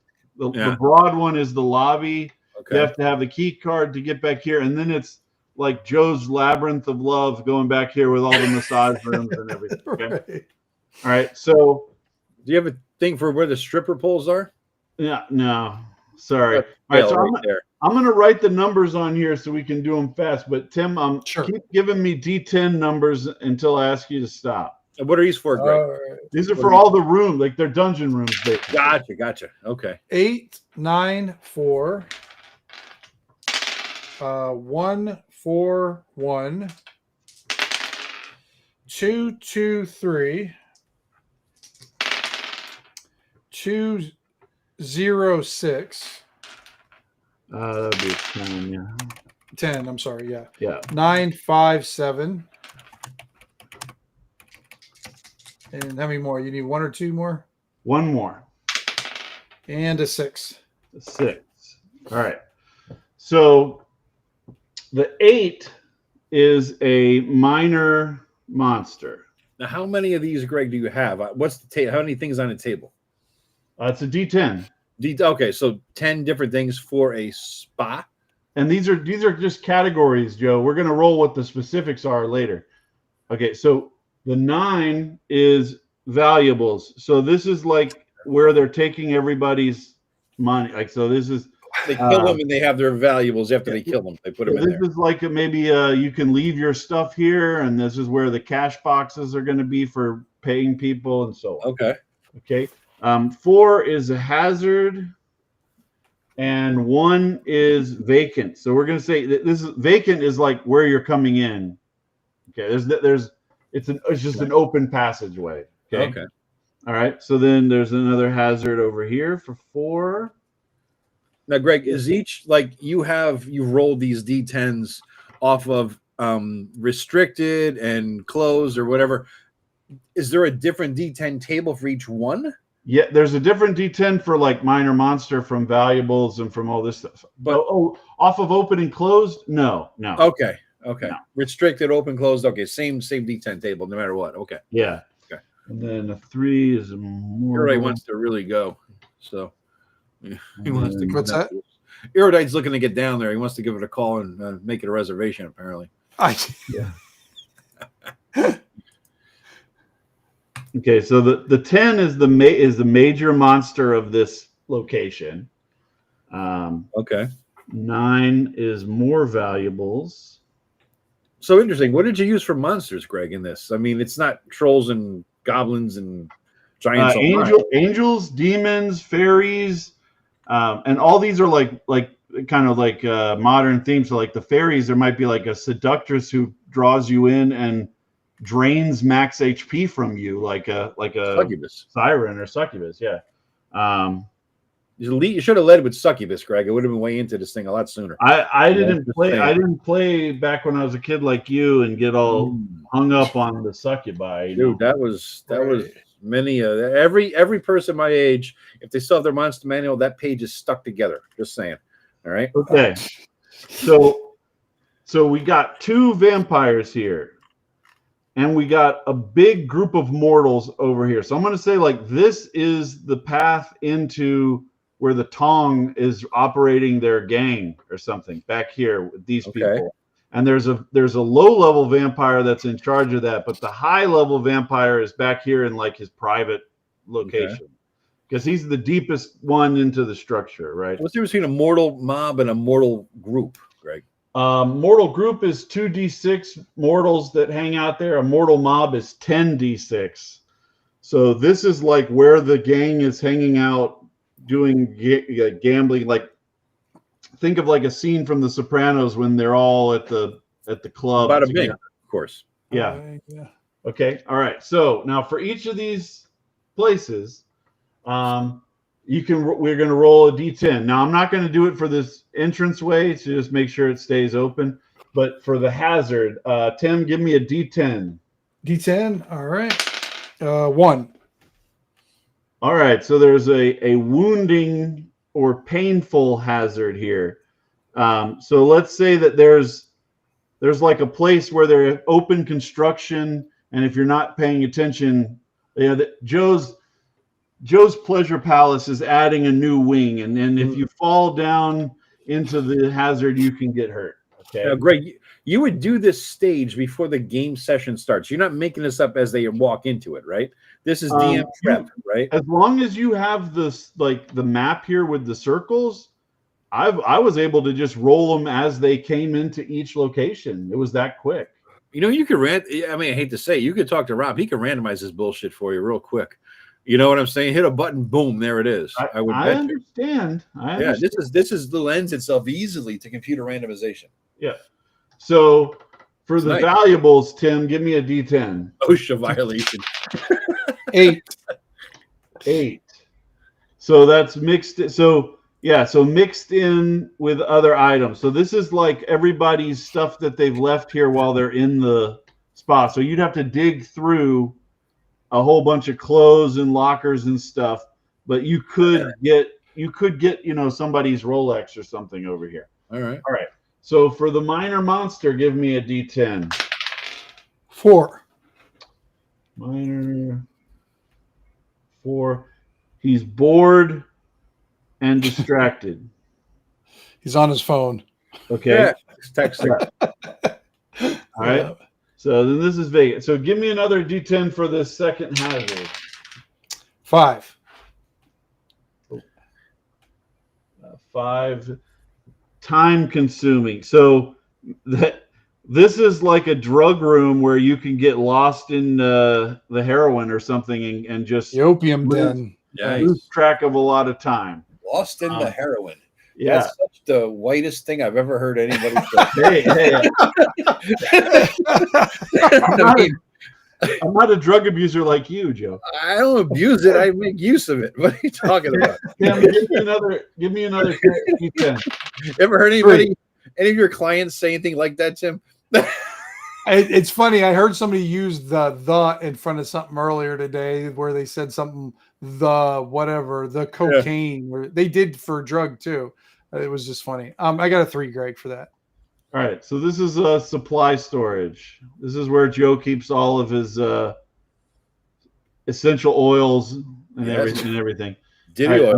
We're looking Diddy oil supplies here. Yeah. Give me another D10 for this unoccupied, Tim. 6. It's a rarely used machine. So this could be like an old love machine that Joe's people haven't taken care of for a long time. Okay. Give me another D10. All the deflated blow-up dolls are piled I'm up here. thinking one of those jackhammer dildo machine things. You got a 6 again? Is that? Yeah, I got a 6 again. Okay, let's just change it to a 5. So a 5 is an eating area. Okay, this is the break room. Give me a D10 for this mortal. Man, I'm not eating in there. All right, 1. He's lost and confused. So this is like a customer. So there's a customer who was like looking for the bathroom, but he went down the path to the break room and he's lost. We've all done that at the fucking supermarket. Every goddamn one of us has looked for the bathroom and find the break room. And where's the bathroom? Yeah, everyone. What do you got next? 7. 7. Crime scene tape. Ooh. There's been an incident down this path. All right. And then give me a major monster for this major monster here. All right, let's see what this is. I got a 5, Greg. So he is loud and attracts attention. So if the players come down here, whatever the thing that caused the crime is still here. And it will be very loud when they get into a fight with him. Okay. Gotcha. All right. So give me a D10 for the vampire that's like the leader of this whole place. I got a 7. And he is sneaking around. So he's kind of like trying to, people don't realize he's even here. Maybe we could interpret this as he's back in like a security camera room, even. That's hiding from everybody. All right, give me another one. 1. This vampire is engaged in crime. So maybe he's just using selling drugs, something like that. Sure. Right. Give me another one for the valuables here. I think you can assume everybody's committing a crime in there. Look, Joe's Pleasure Palace is a reputable joint. Honestly, if you think that everybody in this place is committing crime, then what Greg rolled on for the guy committing crime, he's the only honest guy in the place. That would be the right. 2. Okay, unlocked container. All right, so they didn't even lock up there's like a big, maybe like a cooler that they just threw all the drug cash in, and it's not even locked because they said, who's going to come in here and steal from us, right? All right, vampire committing the crime did, yeah. The last 2 here, 8. Yep. All right, so these guys are overconfident and arrogant. That's why they left it unlocked. Yes. Yep. And then the mob. Let's do the mob. The mob. All right. 7. Brash and confrontational. Again, the mob was what as opposed to the mortals, Greg? Like just a bigger group. It's size. It's not, okay. So like Tim, roll 10d6 for how many people are in the mob. 10d6? Okay. Yeah, 10d6. All right. Let me see here. So 16, 14, 26, and 30 people. Yeah, so there's 30 mob members. So why is this whole town here? Maybe they're here for some kind of a meeting or something. Yeah. So then give me 2d6 for this group that's near the value. 5. Okay, so there's just 5 guys that are close to the big money cooler or whatever, right? So see, just like that, we created Joe's Pleasure Palace with a locked access that you have to figure out a way to get through. There's a whole tong in here. There's a vampire who's kind of running the show from the shadows. Yep. You've got places that you can accidentally hurt yourself or get lost in time, like you waste a bunch of time. Here you could steal right here at the front, but it's not, it's going to take time. You could easily get caught. So we just, roll all that up, and you don't need to spend 20 hours re-envisioning the epic history of Parnast. Yeah. You've got Joe's Pleasure Palace. That's what else. How many levels is that now, Greg? So you start off with rolling the map, just throwing the dice on the map, the paper, and then we determine what districts they are, right? Yep. And then we go to points of interest.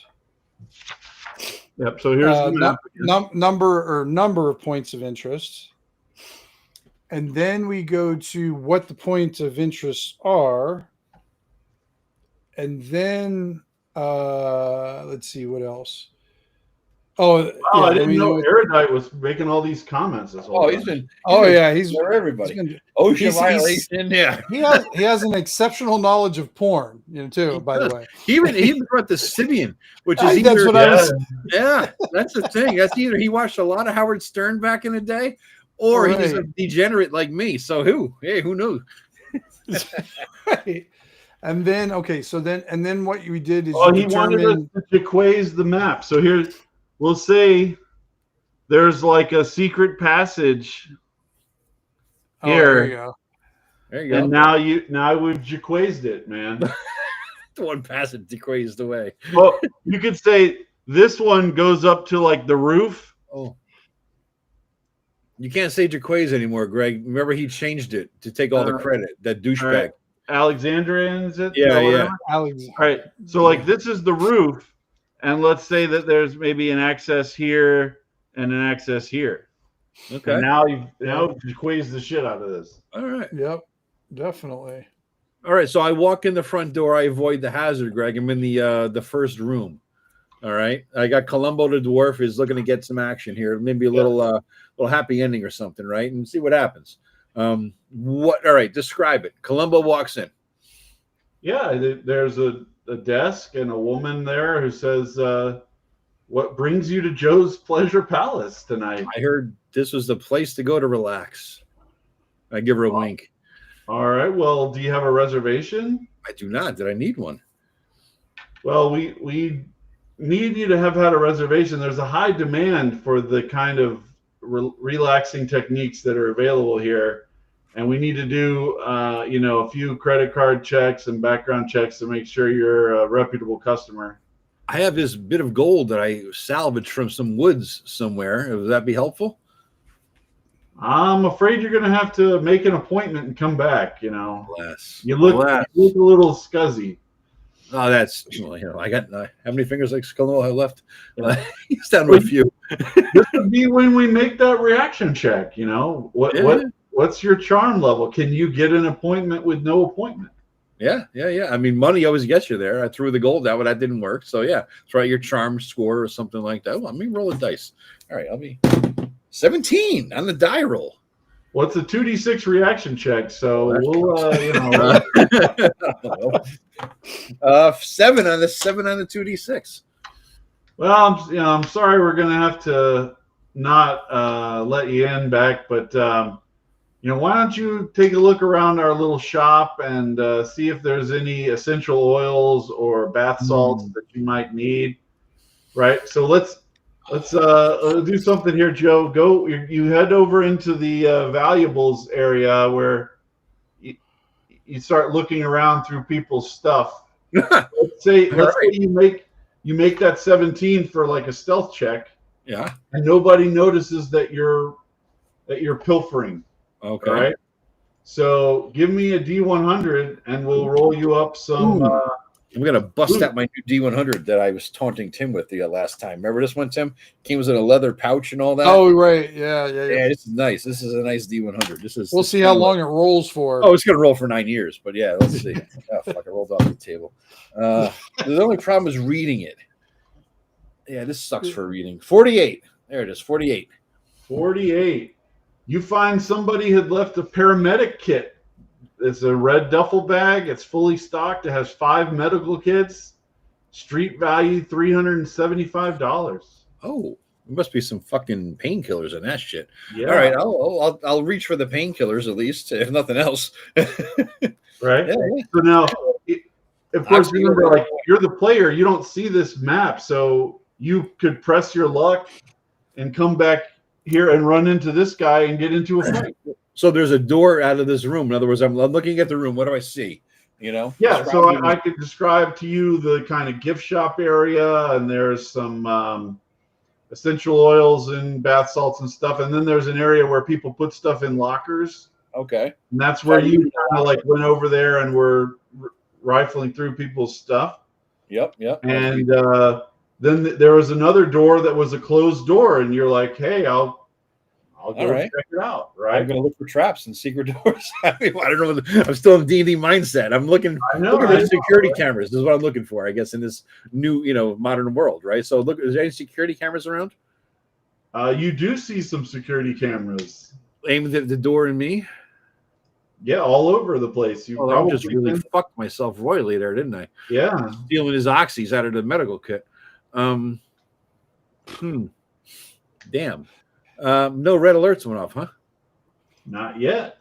Yeah. I'm gonna maybe they don't call the cops. Maybe they're the kind of people that don't call the cops. Yeah, I'm gonna put the oxy back at least then, and just test the door. Okay, it opens up, and there's a guy on the other side who kind of looks like Severus Snape, and he looks really annoyed that you came into his area. And he starts saying, "What are you doing in here?" So sorry, sir. I thought this was the bathroom. Not this way? No, make a willpower check versus a DC 12, Joe. So D20. Yep. I'm gonna roll. Assume you're at -1. I'm gonna roll my white dice here because I want the power of goodness to overcome. You know. There we go. I don't know. Fucking 14. All right, you were able to resist it, but you realize that this guy has some kind of supernatural power. No, so vampires are known in this world. No, this is a demon. Oh, and if you'd failed, you would have fallen under his charm abilities and had to follow his instruction. He's like it's like a dryad or something in a or maybe say a winged demon that flies up and down at you in a canyon land. Okay. But he's fire immune. He has all kinds of combat abilities. He's a level 6 monster. All right. Just happens to be here. Flashback to the thing where you quit the campaign. Yeah. So all right. All right. Like, he's I'm gonna pull out my bow and arrow and shoot him like you should have done, motherfucker. I was a cleric. I can't use a bow and arrow. Everybody uses a bow. Let's see. We got an hour and 30 minutes into it before you brought that up. Yeah. All right. So you can see, Joe, like as soon as we rolled this map, I can tell you wanted to explore Joe's Pleasure Palace. I did. I wanted to get to the fun part. So what I was doing, Greg, is I was going through everything. So it looks like there's but there's 12 levels of different depth that you funnel down into when you start creating your map for one area. Then, if you wanted to get all the way down to the bottom of one particular place, one particular place, So, well, actually 13 if you add in the items too. Yeah, if you roll that up. It's still, it's just making D10s or D20 rolls. Right. Yeah, I know. That's what I was looking. But even though the system's simple, there's a lot of funneling going on. There's a lot of depth to it. Even though it's simple, there's a lot of variety and a lot of detail. You'll notice that all the locations were appropriate for the neighborhoods that they were in. Right. Yeah, that kind of thing. It's all set up that way. Yeah, and then the easy thing is if you want to make a D10, 20 roll, instead expand it, it's easy enough to come up with maybe, 10 more and add it to it and everything like that. So, yeah, that's cool. I looking for the Matt Finch books here, but it's a lot like in terms of you look at tables, right? You look at a book of tables, it's Matt Finch's tome of world building, right? Oh, venture design, yeah. So, but this is that's for general anything. It's not for designing a specific thing. This is a table system and roles and charts to develop a specific thing that fits within the milieu. Ooh, I quoted Gygax there. Wow, you're getting all look at that. Look at that. I couldn't do that sober. French on us, huh? Couldn't do that sober. Well, Greg's here. I got to go French, right? Something he likes the French shit, So, but yeah. So it's interesting. It's a cool approach. I mean, I could totally see this being like great for like, all right, you're running a game for a bunch of people in an hour. Boom. There it is. You know what I mean? That's like a perfect setup, Well, I can see this used for anything. Like if I wanted to run a game and I just wanted to develop some stuff out and maybe, just got back home from work and I just don't have a lot of brain power left. Yeah. Can use this stuff to help me out, kind of flesh things out. And I can do a whole district within, I don't know. Depends how many sixes I roll, I guess, too. It'll be a lot of different things. Yeah. But I mean, you can get stuff fleshed out pretty quick. You can get a whole district fleshed out pretty fast and run with it. So, no, I think it's a pretty cool system there. And I like it. Because anytime I look at some of these random tables, I always look at the funneling. How much depth? How far down do we go? How many details? What details are going? And the other thing I look at is it like expandable? Can I, like, if I take this and I get it into my game, it's like, all right, okay, these are cool, but I want a little bit more variety. Hell yeah, I can add stuff to this real quick. I can, you could write Chubby Funster type supplements with D20 tables instead of D10 tables. Right. Yeah. Yeah. But Joe, I'm glad after we go through this, can you see how when I was working on my GM companion for ShadowDark, where you make a town for ShadowDark using, like, you roll the dice on the page and you draw like a market district and a castle and whatever this is for a particular town in ShadowDark. He's twitching again. I know. Because I bought it, I read it. I mean, there's the fail right now. No. I'm saying, like, so I was working on that and I saw, like, I could apply this same thing to vampires. Yeah. And if you build out this vampire world like this, you want to explore that world, not just worry about relationships between you and 5 NPCs. Like, I want to know because when you, as the player, all you know is that there's Joe's Pleasure Palace. Yeah. And you come up to the door and she says, you can't get in. Sorry, you're riffraff. And as a character, you're like, I wonder what's behind door number 3. Let's get in there. Actually, yeah. And so once you bust in there, you start running into serious opposition. And you go, oh, okay, yeah. Now I need to come up with a plan to deal with whatever's in there. But until you know what's in there, it's just like you could walk around the streets of New York for hours and hours, and you would learn 1/10 of a millionth of a % of what's in New York City. There's so much there. So just walking around the city, you don't know where all the bad guys are that are there. Yeah. That's interesting. It's an interesting approach. It really is. That's why I wanted to sort of get into this, because it's very different than how I think and how I do it. So this is good to have this example out there for anybody who's like me. Here it is. I mean, this is how it could work in your system, in your game, and it's not that hard or complicated, like to do it on the fly. Like, I remember running games at a fucking burrito store in New Haven, and because before they really got busy early in the morning before lunch rush. Burrito store. It was Moe's Burritos in New Haven. Nothing. Yeah, burritos. Way to add that to the game to make a gaming group smell better. The good thing was that you could always take that lunch break and grab some burritos, and it gives you time to think as a DM, right? And they had margaritas, number 2, right? So if I margarita break, I would go, and that would give me time to think. And of course, if you had the burrito, it's an automatic built-in time to think when you go to the bathroom and take a shit.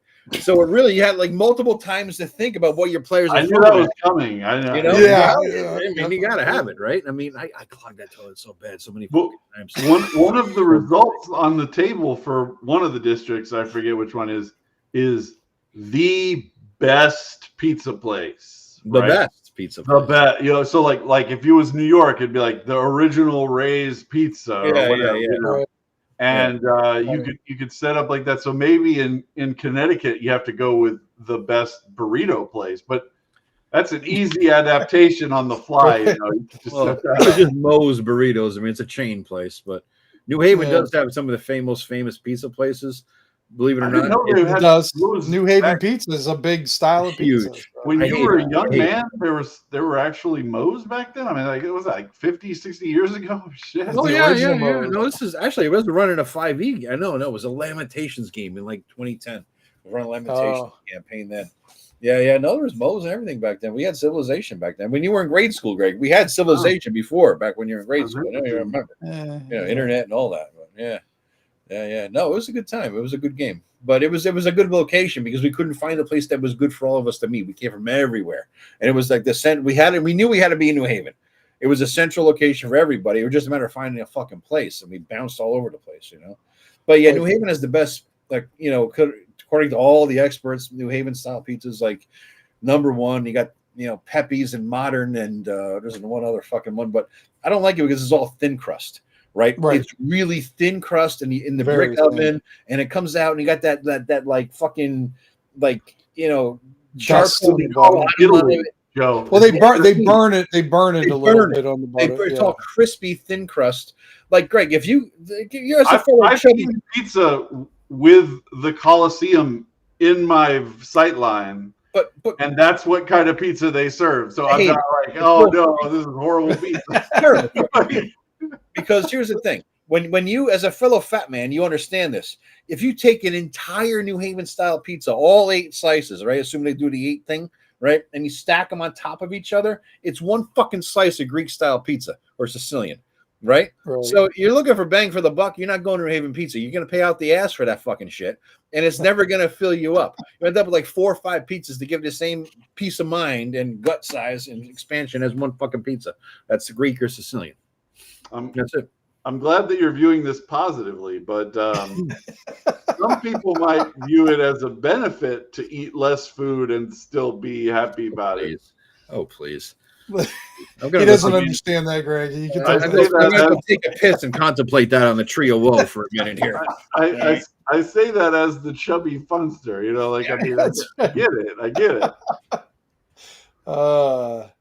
So whoever's out there, guys, so we got ShadowCity Blood and Neon.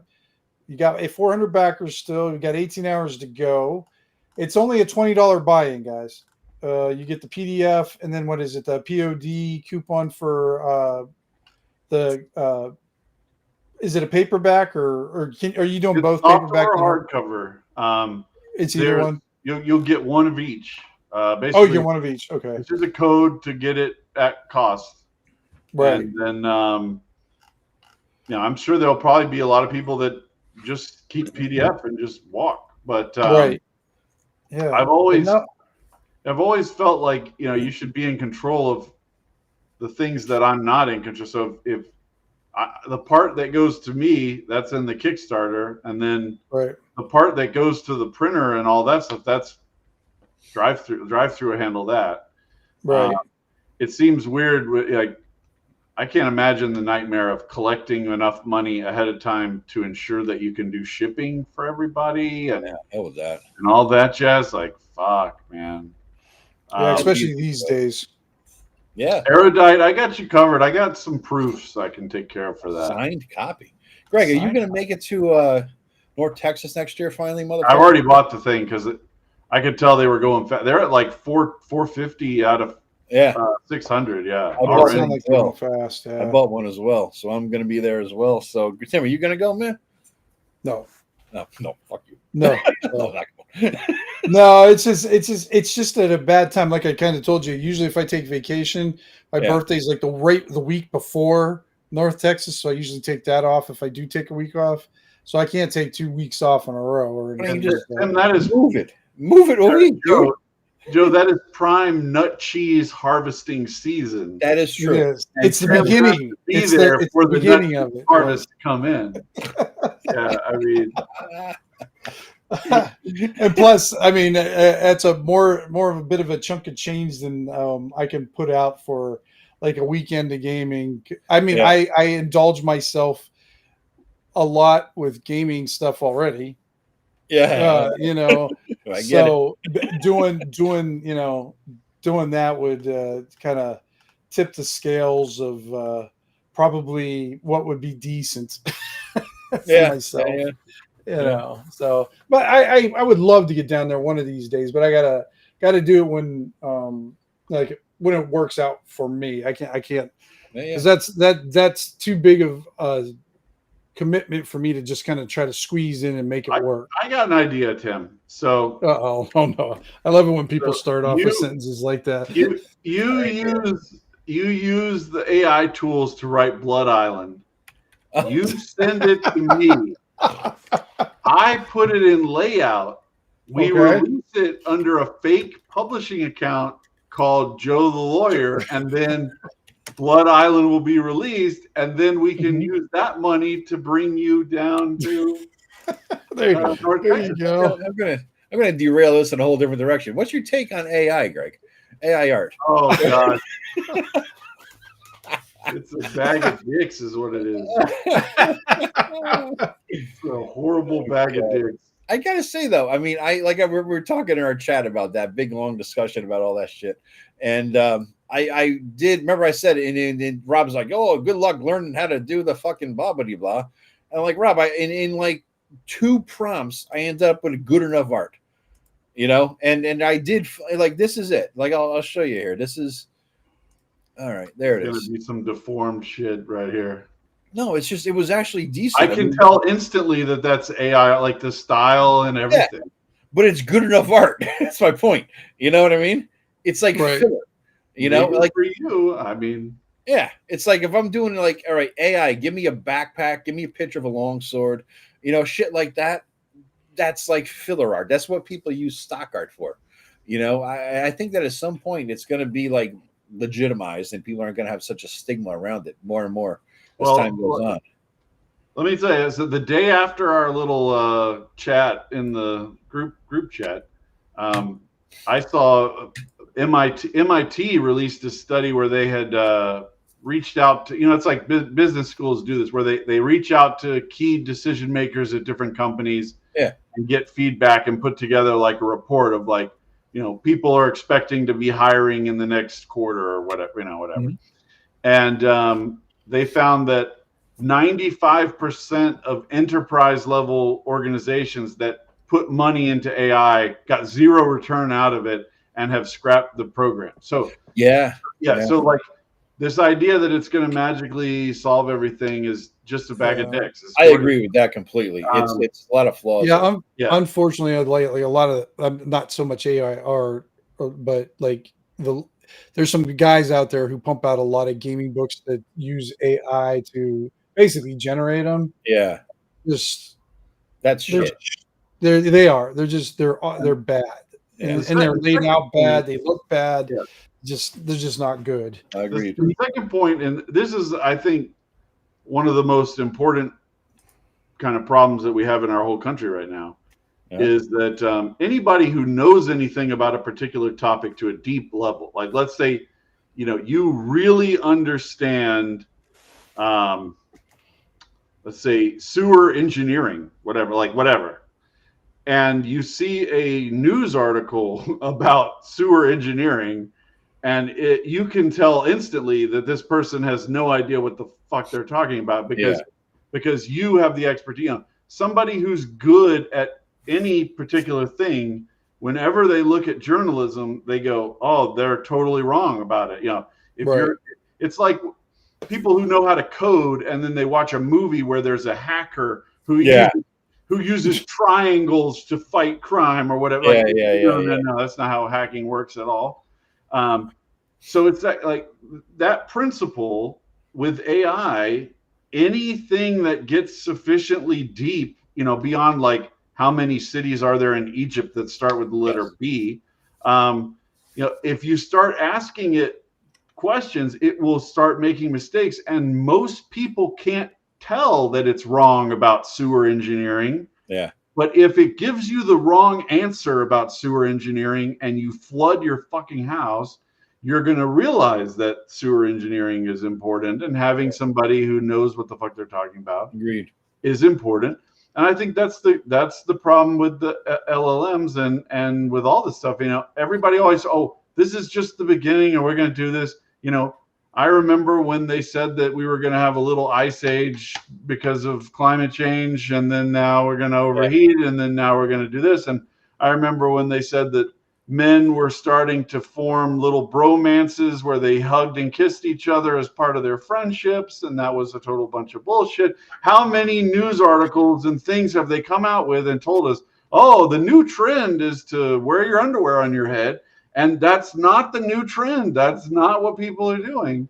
And so I just don't believe any of this shit. I don't believe it's going to work. I do a job that requires very meticulous adherence to compliance standards, or else people die. I mean, the stuff that I'm working on has to be accurate. And the AI will make up steps that don't exist in technical documents. You'll have a document that says, in order to remove this part, you unscrew these screws and then pull it off. And that the AI can do. But if it's unscrew these screws, pull it off, twist this cap, slide this thing back here, do this and that, at some point it makes up steps that do not exist in the process. And somebody trying to follow that will fail. They'll be like, well, I cannot find this rubber cover that it says is going to exist on this machine. And it's like, because there is no rubber cover. Like the machine hallucinated, the AI hallucinated that shit. So it's just not good. I could, how many people thought that, oh, we're going to have websites like Fiverr and stuff where you could just say, oh, I'm gonna hire somebody on the internet to solve all these problems for me in real life, and then I'll go about my fucking day. Yeah. That's fun until the guy forgets to pay your electric bill, and your personal assistant quits when you need them to do something or whatever. Like, people want a reliable, secure solution to a lot of things. Yeah. There's a lot of companies that just won't even touch it from like a client perspective. Like, we're just not getting involved in it at all. We don't want anything to do with it. I think that when there is right now, people are dancing around it, right? Some have implemented it, some haven't. It's good in some situations. Like, what I use it for is research. It's an optimized Google search that summarizes all the web pages I would have read. But what I will do also is click on the links to those web pages that are references, right? So I want to collate all the information into one place. So it's something I don't know about. It's like a super hyped up Wikipedia, essentially, that I could reference the web page. Let me spin out a situation that might cause you to stop doing this. Okay. So let's say that let's say you're Rob. You're feeding in your own work into the machine, into the LLM, and you're saying, would the LLM be Rob AI? Yeah, Rob AI. Okay. So you fed all of Blood Island into Rob AI, and then you start asking it for questions. And think back when Google did their little Gemini image creating thing, and people would say, give me an image of 4 Nazis, and it would draw a bunch of black women in Nazi outfits. You'd be like, what the hell is going on? Yeah. So you start asking for information about Blood Island, and it starts feeding things back to you.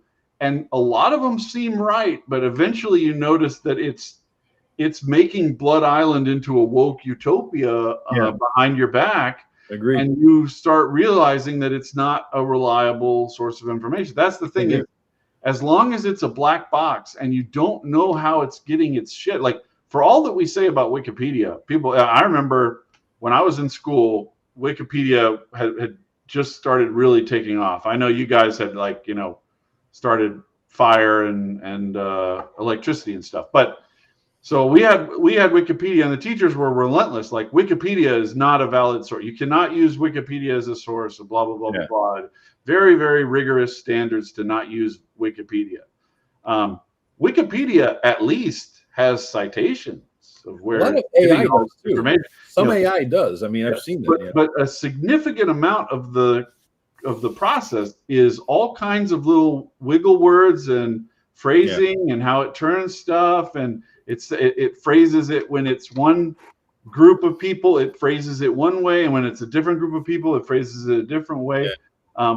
These companies don't want to give you this is true with all social media companies and how they handle ads and what they show you in the algorithms and all this stuff. Like, they're subtly trying to twist your mind. I mean, I don't know if you know this, but the fast food companies pay a lot of money to companies like Facebook to try to get you to eat more fast food against your own decisions, right? That's called advertising. So there's, it's bad enough that they're trying to get us to buy a service, but what if they start feeding us false information to try to get us to do whatever they're asking us to do? All these books, Greg, that's my defense against a whole lot of shit. I got to eat. My rooms are all full of them. I mean, that's why I use it as a quick resource. Same way as Wikipedia. Full of Burger King, though, I do like Burger King, though. Yeah. That's the problem. I've worked on particular clients that were fast food companies, and you find that after about a week or two of looking at their stuff every day, you start to actually want to eat that stuff. I mean, like, you might not have been a big fan, but now you're looking at that. You're looking at the pictures of the food constantly, and you're like, oh man, I need to go down and get me one of these. And before you used to work for those companies, you were not the chubby funster. You were the skinny. I've been a chubby funster for quite some time, bro. I mean, let's not get serious. I did go through my post-divorce skinny funster for a brief time, but yeah, he's dead, I think.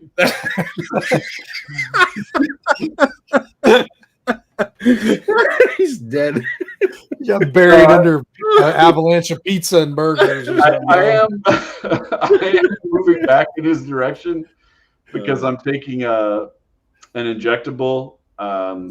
It's called Zepbound. It's kind of like the others, but I was able to get it prescribed because it's also technically useful for sleep apnea. So like, I don't have diabetes, so they wouldn't prescribe. If I'd had diabetes, they would have given me a whole bunch of shit. But they were like, "You're too healthy to benefit from being skinnier." So I was like, "Okay," but I do have sleep apnea, so I was mask and all that too. Yeah, I use a mask that is nose only. Oh, really? The one that goes over my whole face. Yeah, I got that. It's too much. It dries out my throat. I wake up and I have to drink so much water that I'm like fully awake again. So you got the opposite. It has a like a humidity sensor, and the worst I get is my friend Dwayne. You guys play with for a little bit there. He's like, because he has one too, and he's like, yeah, it's when you get that like the what's they call it? The water. Sometimes the sleep apnea machine goes haywire or whatever, too much, and they waterboards you. You wake up, you're like, he's like, I did not have that problem. I do sometimes, yeah. Maybe I have a higher, capacity for moisture than you. I don't know. Who knows? But I would wake up no matter what humidity. I had on max humidity with a full tank of gas. Yeah, you put the whole distilled water in it. I get it. Yeah. And you're covered completely. No leaks or anything, huh? No, it just sucks on your nose. Like I mean, before, but when you had the mask, you would dry you out. Because there's a CPAP machine, and then there's I think a BiPAP machine and stuff. Yeah, the BiPAP helps you breathe. And the CPAP is just like, it has taken I am your father. I agree. Joe's he's a weird guy. He leads discussions in strange directions. Well, that's because I rolled away from my dice. I had my palette as a concept. Right. You went into pizza, and then you went into AI art, and now we're sleeping apnea and stuff. The audience loves it. The audience loves it. Oh, oh God. So you're pretty happy with the results then, Greg, your Kickstarter? Oh yeah. It's good. Everything like this is kind of like a problem with a lot of products. I'm not picking on RPGs in any way. That people run a Kickstarter and they'll put the entire overhead of the whole product into how they're calculating the money. So they're charging you for like a role-playing game book, and the amount of money for the pledge includes the shipping and the printing costs and transport from China and all this stuff. And so in the end, the number that comes out for each individual unit is really far away from the gross, So you might have somebody who clears 100K, and then they've paid 40K in art and 50K in bringing the book over from China and printing it out and shipping and everything, and then they have 10% goes to Kickstarter, and then they end up clearing like zero. Yeah. I always have everything done ahead of time. Makes sense. Yep. Well, that's a smart thing to do. Yeah. So even at maximum calculation of like, if I tried to figure out all the money I've spent on the specific stock art that went into this book, plus like I commissioned about $600 worth of stuff that I needed that I didn't have as stock art. Oh wow, you did that much, Greg? Okay. Yeah, but even calculating that, I mean, like that's a pretty small overhead. Oh yeah. And by not including, who'd you sponsor it from? I'm just kind of curious. Rob Necronomicon. He's got a ton of. I bought almost every stock art piece he has on drive-through. Oh really? What's his name again? Rob Necronomicon. I don't know if I know him. Okay, I'll have to look that up. And so all of the class art. Let me do a you just gave him a stock art Chubby there. I could tell.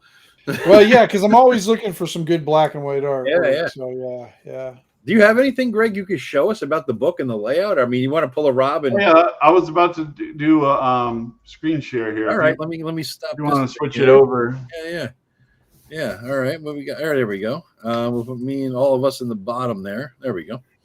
Or maybe the size probably better, huh? There we go. Yeah. So this is all 6 of these class pieces are Rob. So this is Autark is kind of like a Transylvanian vampire. They have abilities that are like, summon vermin and talk to animals and transform your body into a bat, a cat, an owl, a raven, snake, or a wolf, whatever. And then the talents, like ShadowDark talents, are called disciplines. And there's a huge range of them here. Yeah, you did one for each number. Yeah.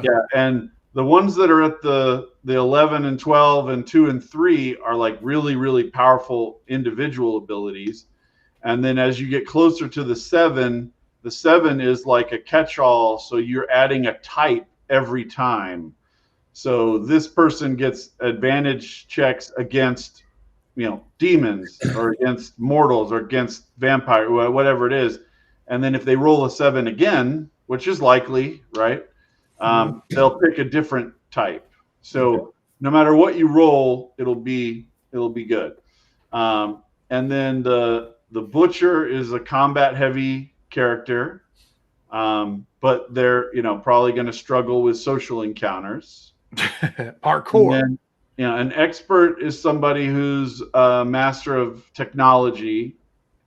They're good at investigating. They can gain advantage of how to understand a technology device at will, because they've been focused. But this is the 80s, is that going into the 90s, tons of new inventions all the time, right? So you might break into a place and run into a brand new key card locking system or something. How are we going to break through this thing? You can look it up. They can arrange a dead body so that it doesn't look like it got killed in a horrific way. The luminary is like a social butterfly type character. Most of their abilities are useful against humans, not vampires. So they're very, very good at organizing and churning up a group of people to do what they want. But if a butcher came up, they would have a hard time in a fight against that guy, right? Sure. So fighter versus wizard, so to speak. So is that what you did, Greg? You sort of linked them to a specific class in D&D or ShadowDark? They're all archetypes from vampire. I was going to say, it seems more like archetypes. Or vampire? Okay. But each one has a niche, so the medium is like an information gaining person. They can see incorporeal creatures. They can throw their voice. They can project their mind like scrying. They can see auras around people. They can do all this kind of stuff. They have more luck tokens. Okay. Oh, hey Flint! I just saw his thing. I saw Flint in the chat too. Good to see you, buddy. So the shadow is like a thief, deception, sneaky character. They have a bunch of abilities that are around controlling the shadows, being quiet, sneaking into places. Like if they're caught out, this is one of my favorite abilities. If I was just reading that one, yeah. If they're caught outside and the sun's coming up, they can like cocoon themselves. But the humans will think, oh my God, this is like, a bunch of insects. We got to get rid of this big cocoon thing. But if if you're in like an abandoned building and the sun's coming up, you could conceivably spend a day inside this cocoon and then come out at night. So, Greg, when you were going through this, where'd you get your inspiration from? Like what did you draw from? Literature or gaming, both, or most of it is gaming. Yeah. BP is blood points, Flint. Right. Blood points power abilities, and that you can heal yourself. So, like one blood point will heal you for 1d6 hit points. Right. But if somebody watches you get shot and you just heal it, that's going to cause a different kind of problem for you. But yeah, so from the inspiration perspective, I think people, they think it's insulting to say something is from like a video game, but we spend more time with modern video games than any fiction. Like if I took all the vampire movies that I ever watched and added them all up, it would be less than the amount of time I've spent on several casual video games on my phone. people just spend a lot of time with video games. So if I'm playing a vampire video game like Vampire Bloodlines, and I'm putting in 80, 100 hours, like, how many movies is that? Holy shit! Like video games. It's weird. I guess I'm a disconnect on that front. I don't. Yeah, you don't play video games because at all. Yeah, no. Last great video game thing I did was EverQuest 20-some years ago. That was it. A little here and there, some things. I played Baldur's Gate a little bit, and it was cool. But I didn't even finish Baldur's Gate. It was like, whatever. So there's a bunch of vampire video games that I've played for collectively 100 times more than I've watched vampire movies. That makes sense. I tend to like vampire movies like Underworld or Blade, where there's a lot of action and combat. Sure. I like Blade. I tend to not like movies like Interview with the Vampire, which is all about feelings and talking to people. Social stuff. So if you like to do that, if you like to play vampire games like that, then Vampire the Masquerade is waiting for you. But like, I wrote this game so that it would be an alternative for people who want that kind of experience. Like, I was just saying, I think it was last night when I was talking to Foxoff, if you ever watched his reviews, I was like, Blade is one of my favorite vampire movies because the vampires are vulnerable to him. Right. Like, in most vampire movies, like, the vampires are super, super strong, and the only thing that threatens them is other vampires. Yeah. And Blade walks in and he just starts hacking people to bits, and you're like, holy shit, like, this guy's a badass. But like, there would be things that are threatening to vampire. You're not an invincible Hulk. You have vulnerabilities, and that's why I like a character design that's more like ShadowDark, where you're like, I'm not going and getting close to that guy who could kill me with one hit. I'm going to stay back here and shoot a few firearms and then run. I got to say, Greg, back in the day, I remember we were talking about one of these conversations we had with everybody. I don't think it was online. I think it was offline. And I was saying that anybody who puts out retro clones and anybody who makes their own D&D style RPG, all they're doing is house ruling. It's not an RPG, and you're not a motherfucking game designer.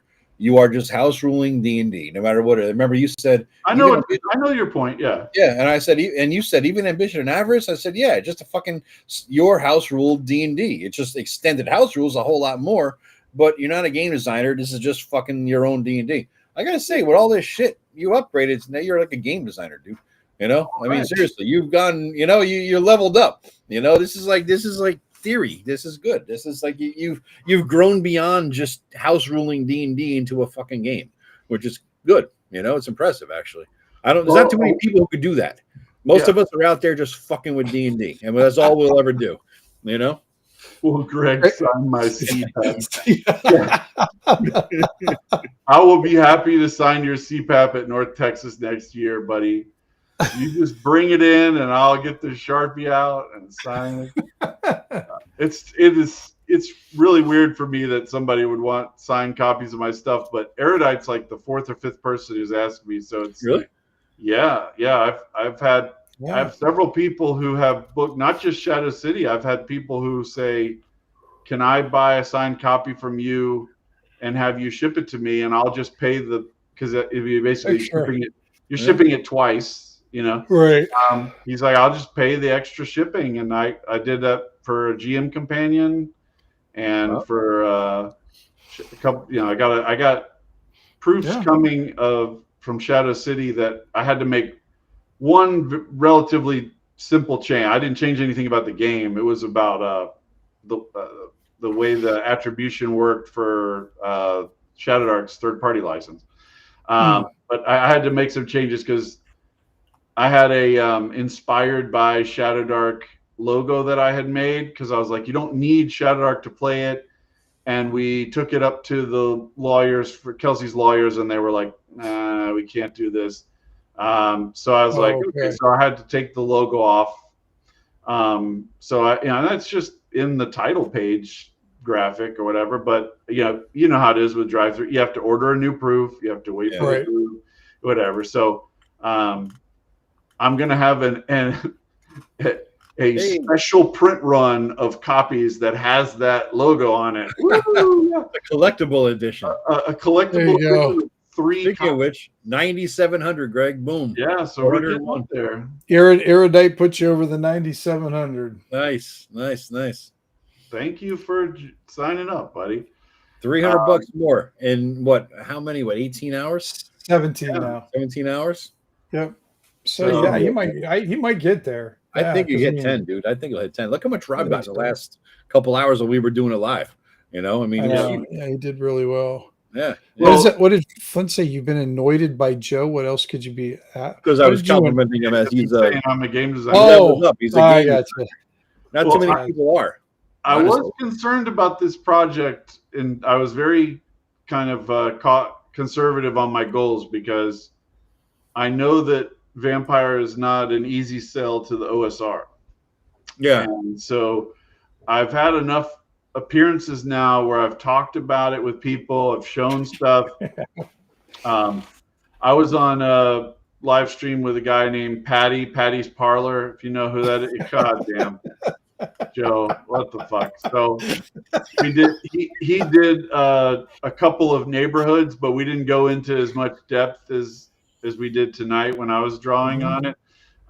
So people have seen like this is how you can make a neighborhood, and I've talked a lot about the game mechanics. Like one of the mechanics that people have really liked is in Vampire there's a humanity score, and it goes from 10 down to 1. Like, and that's an important thing. Like, it's a downward trajectory. Okay. And it reflects like you slipping away from being a human and being a monster.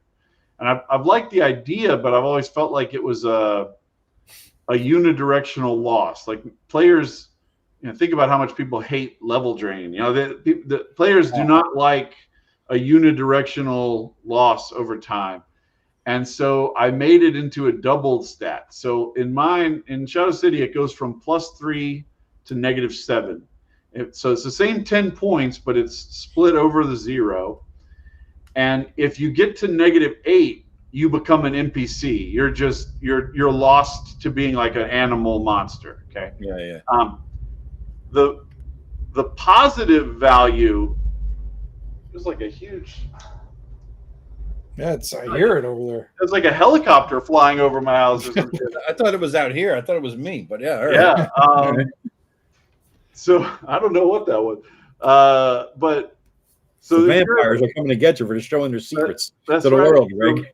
So when you do a reaction check, you add your humanity as a positive modifier. So if it's +2, then you get a +2 reaction check, which is a fantastic bonus on a 2d6 reaction check.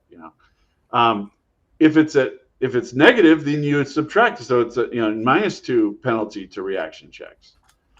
But the opposite of your humanity is applied as a bonus to attack rolls. So if you're at +2 humanity, you're getting a -2 to all of your attacks because you're still like a person who doesn't want to kill another person. Like you have hesitancy. The person who's at -5 humanity is getting a +5 bonus on every attack roll, which is in a ShadowDark level of bonuses. Like holy fuck, like you're just killing it, especially when most people are not going to be wearing armor. Most NPCs are going to be at +1 or +2 armor. Very little armor bonus. So you're going to be crushing it. But when you go up and talk to somebody, it's going to be like, hello. You're going to creep the shit out of anybody that you talk to. So the player has to then manage the humanity score. Like, I can't let it keep dropping. I can't keep doing things that are causing me to lose humanity points. What's the most unique thing you did in this, Greg? Would you say that's the most like, wow, this is new, different, unique, special, awesome? What are you most proud of?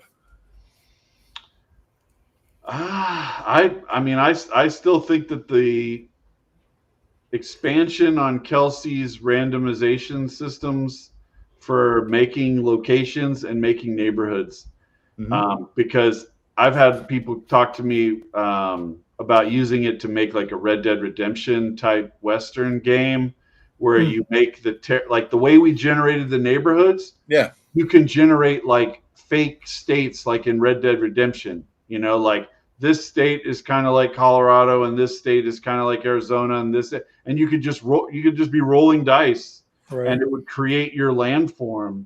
Maybe in your Wild West, it's the Wild East, and the west side of the country is where the people are. You could randomly make the country. You could use the points of interest system to create places out there, cities, towns, mining location, any kind of thing you needed from the Wild West. And then you could build out any structure you needed using the node mapping system. So you could create any building you wanted. You could create any space you need. 41 bucks. Yeah, and it's tempting, but as with anything in RPGs, ideas are cheap, and putting in the work to make a 250-page book is the barrier. So I like the idea. Do I want to put 3 months of my life into making it a reality? That's the thing, right? So I try to go with the projects that I'm the most passionate about, and I'll admit I cannot control that aspect of my brain. So if I, like right now, I'm most passionate about writing this Islamic fantasy game that I've been working on, a setting for ShadowDark. And instead of just being Arabia, like in Al-Qadim, it's like the whole Islamic world is being represented in some way. And, even like Indonesia, Northern India, and Cordoba. Mm-hmm. So that's what I'm passionate about. And that's what I'm working on. So somebody will be like, will you make a werewolf expansion for Shadow City where you can play as a werewolf? And I'm like, maybe. I don't know. Like in a certain sense, I'm not in charge of those decisions. Right. Are you in charge of the fact that you like Lord of the Rings? Like that happened to you. Yeah. Like in a sense. So I go with wherever it is that when I had the idea for Shadow City, when I was finishing up the GM companion, I had like nights where I had trouble sleeping because I would just lay in bed and I would think of all of these different things that are now in the game. But I just couldn't stop thinking about it. Like I wanted to go to bed. I had to get up in the morning and do shit. Yeah. But my brain was like, this is how it is. What do you do when that happens? I start texting myself. I will lay in bed and just text. I do write it down on my phone. Is a good thing to write it down on. Yeah.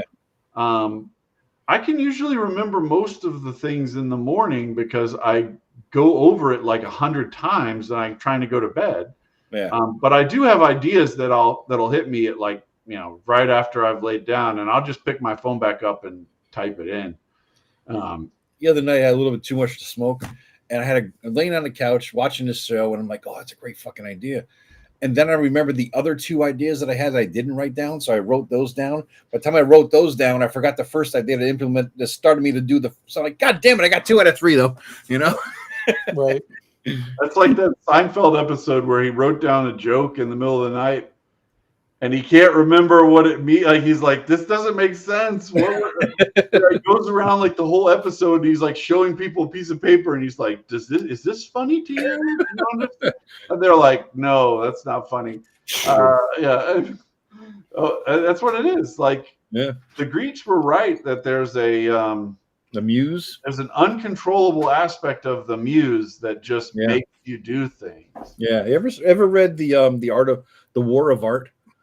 No, I've read The Art of War though. It's a good fucking book. The War and Art of the War of Art. It's a really hell of a book. It's the guy who wrote The Legend of Bagger Vance. He talks a lot about the muse and how it hits him.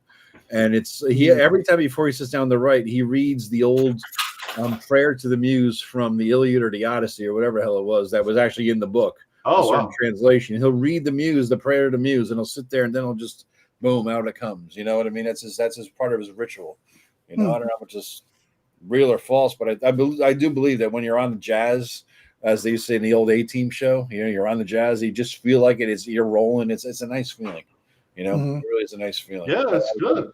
Yeah. The problem is when you've got like you've got 200 pages and you need 240. Yeah, a little more jazz. Not like that's not like arbitrary. Like there are sections that you just need and you don't have them. Yeah, the Muse didn't give you those sections, right? The Muse only gave you the part that you've written so far. So you're like, oh shit, I gotta sit down and write a whole list of all these things that I'm not really that passionate about. But yeah, that's the price of getting your thing to market. That's why we don't have Blood Island, folks.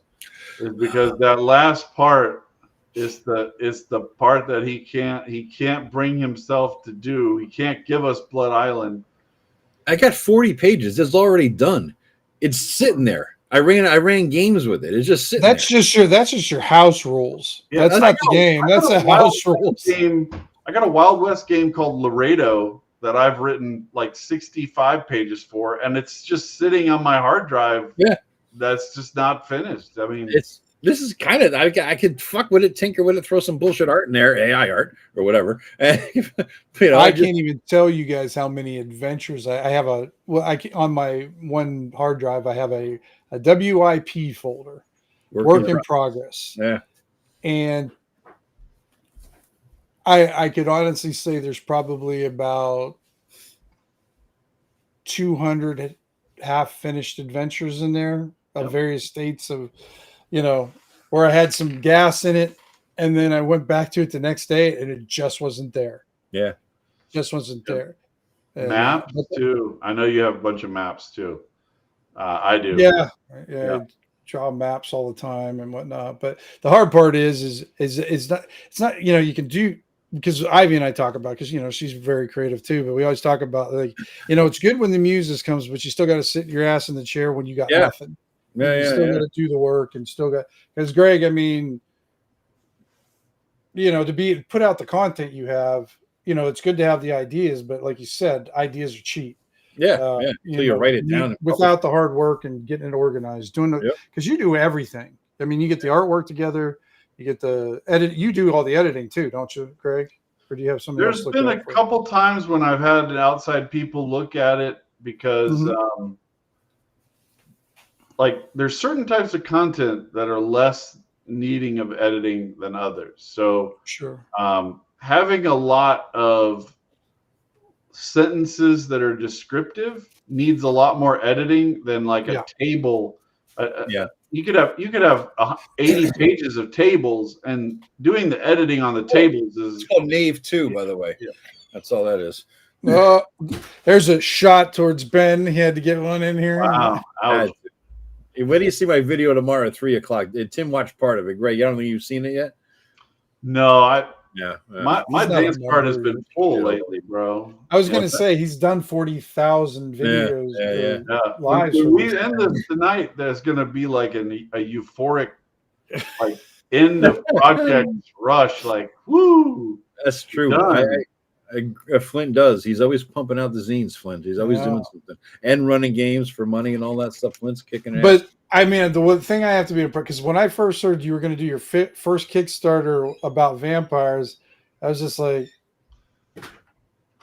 okay. And that's what I mean. Like, it's a hard. But the thing is I take into account. I was like, normally I would be like, but it's like, well, Greg's doing it, so that when you take that into account, it's like, all right, let's see what Greg's going to do with it, and how he's going to kind of bring a new look or a new way to deal with the vampire type of campaign. So, but yeah, when you first said you're going to do it on vampires, I'm thinking, oh, geez. Yeah. I was like, that's going to be a tough sell. Well, yeah, but that's just me, and I was just thinking, but then I'm thinking, okay, well, it's going to be Greg. I didn't realize you were going to go on the, Jennifer Lawrence tour when she releases a movie and do all the talk shows. And I feel there's also like, sometimes somebody will make a comment and you knew what they said, like you already knew, but like when they said it, it brought it to the front of your mind. Like, so for years, I've been of the position that you shouldn't trash anybody else, if you're a creator, if you spend time trashing other creators, that's going to end up badly for you. Right. Absolutely. Getting into fights with people online, not worth it. Joe. Getting all this stuff. I'm like, well, if you're rabble rousing, I guess it's worth it. But like, if you're trying to sell a product, like when Jason Tondro comes out and says everybody back in the 80s was a misogynist, right. That's just shooting your own product in the head. Like, why would you do that? So I've had that position for a long time, but just within the past couple of days, a guy named Brad Uderstrom, he's been doing a solo play series on Terra Invictus, and he is almost very cool. He is almost to episode 50. I'm not kidding. Holy shit! Yeah, and how many giant eagles? Yeah, Brad. He has not run into a single giant eagle. Okay, not one. He's not doing it right. But he made a comment of like, this is a testament to. He was like, he thought I had only done like 3 or 4 appearances. He was like, holy crap! He saw the huge list of all the YouTube channels. I didn't realize you did that many either, Greg. Yeah. I knew about some of them, but not all of those. No. And he was like, you must have a lot of friends, was kind of his react. Yeah, that was his first thought. And I was like, well, it's kind of like I'm reaping the benefit of networking and having a positive attitude and talking to people in a positive way. I'm no Kelsey Dion.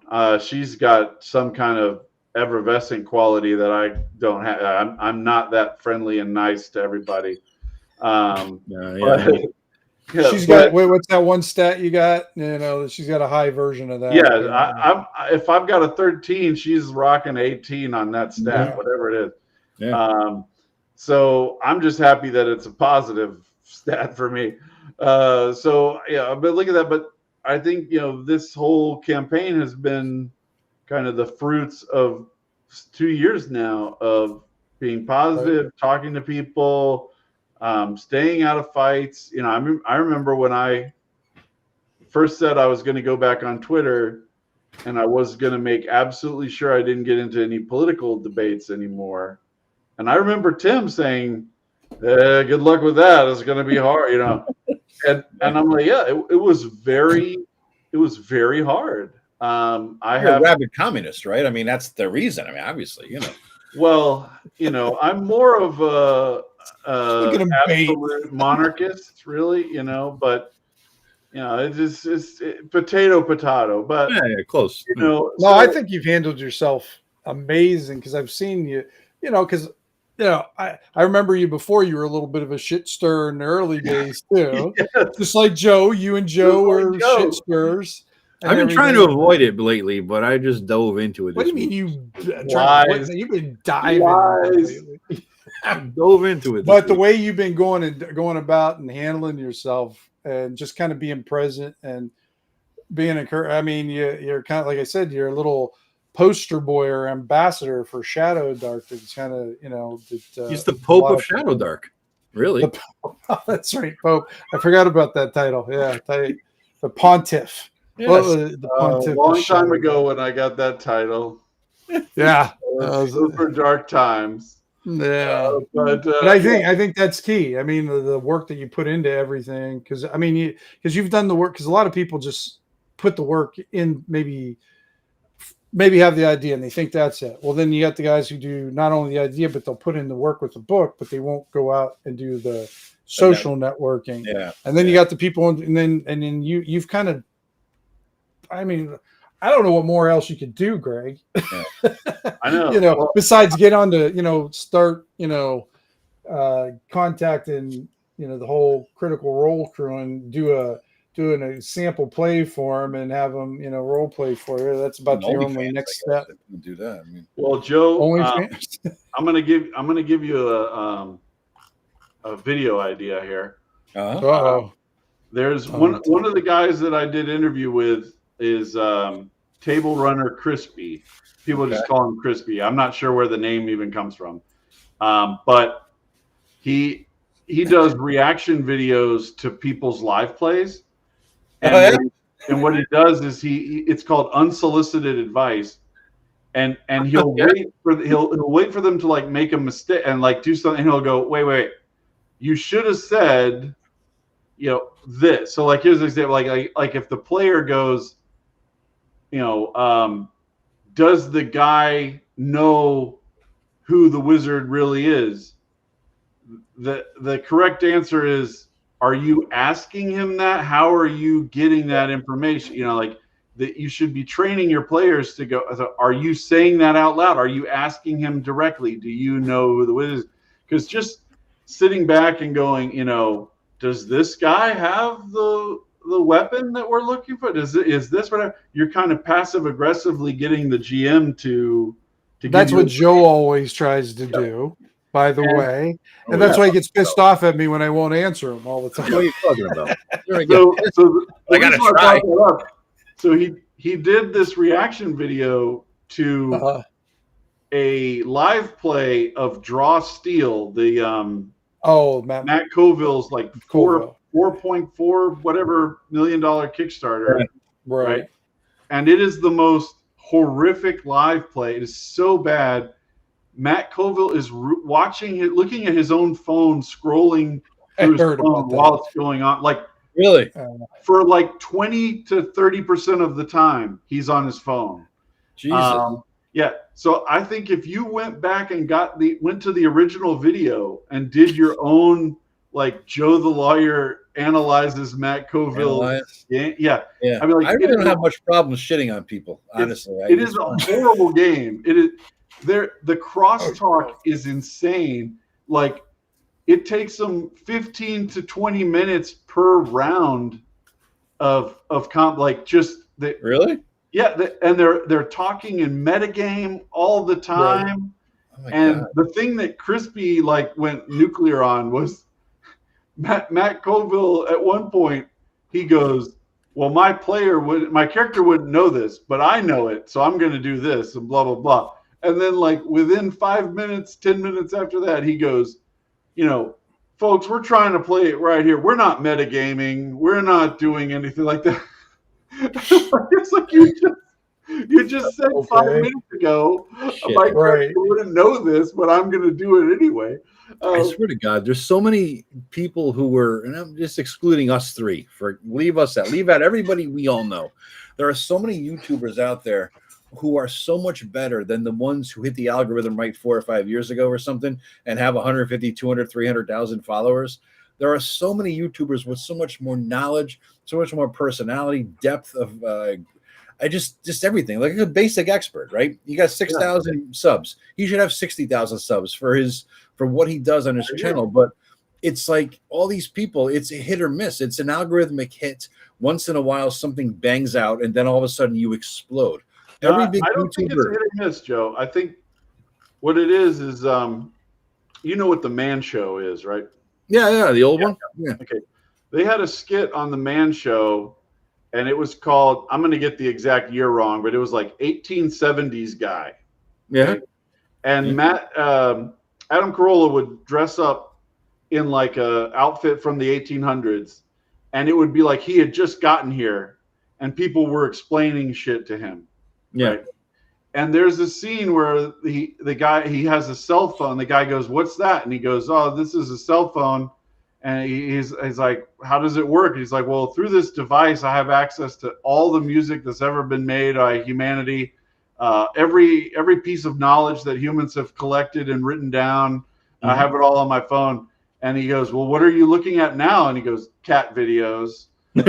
So, I think it's such a perfect skit. Like it captures exactly the problem. Like, just because there are people out there who are putting out fantastic, deep content does not mean that is what people are clicking on to watch.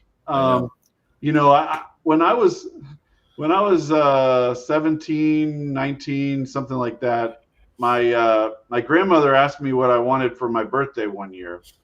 And she was one of the few people in my family who would like genuinely try to get the thing that I want. My parents would just pick whatever they thought I want or whatever. And she was like, well, what is it that you actually want?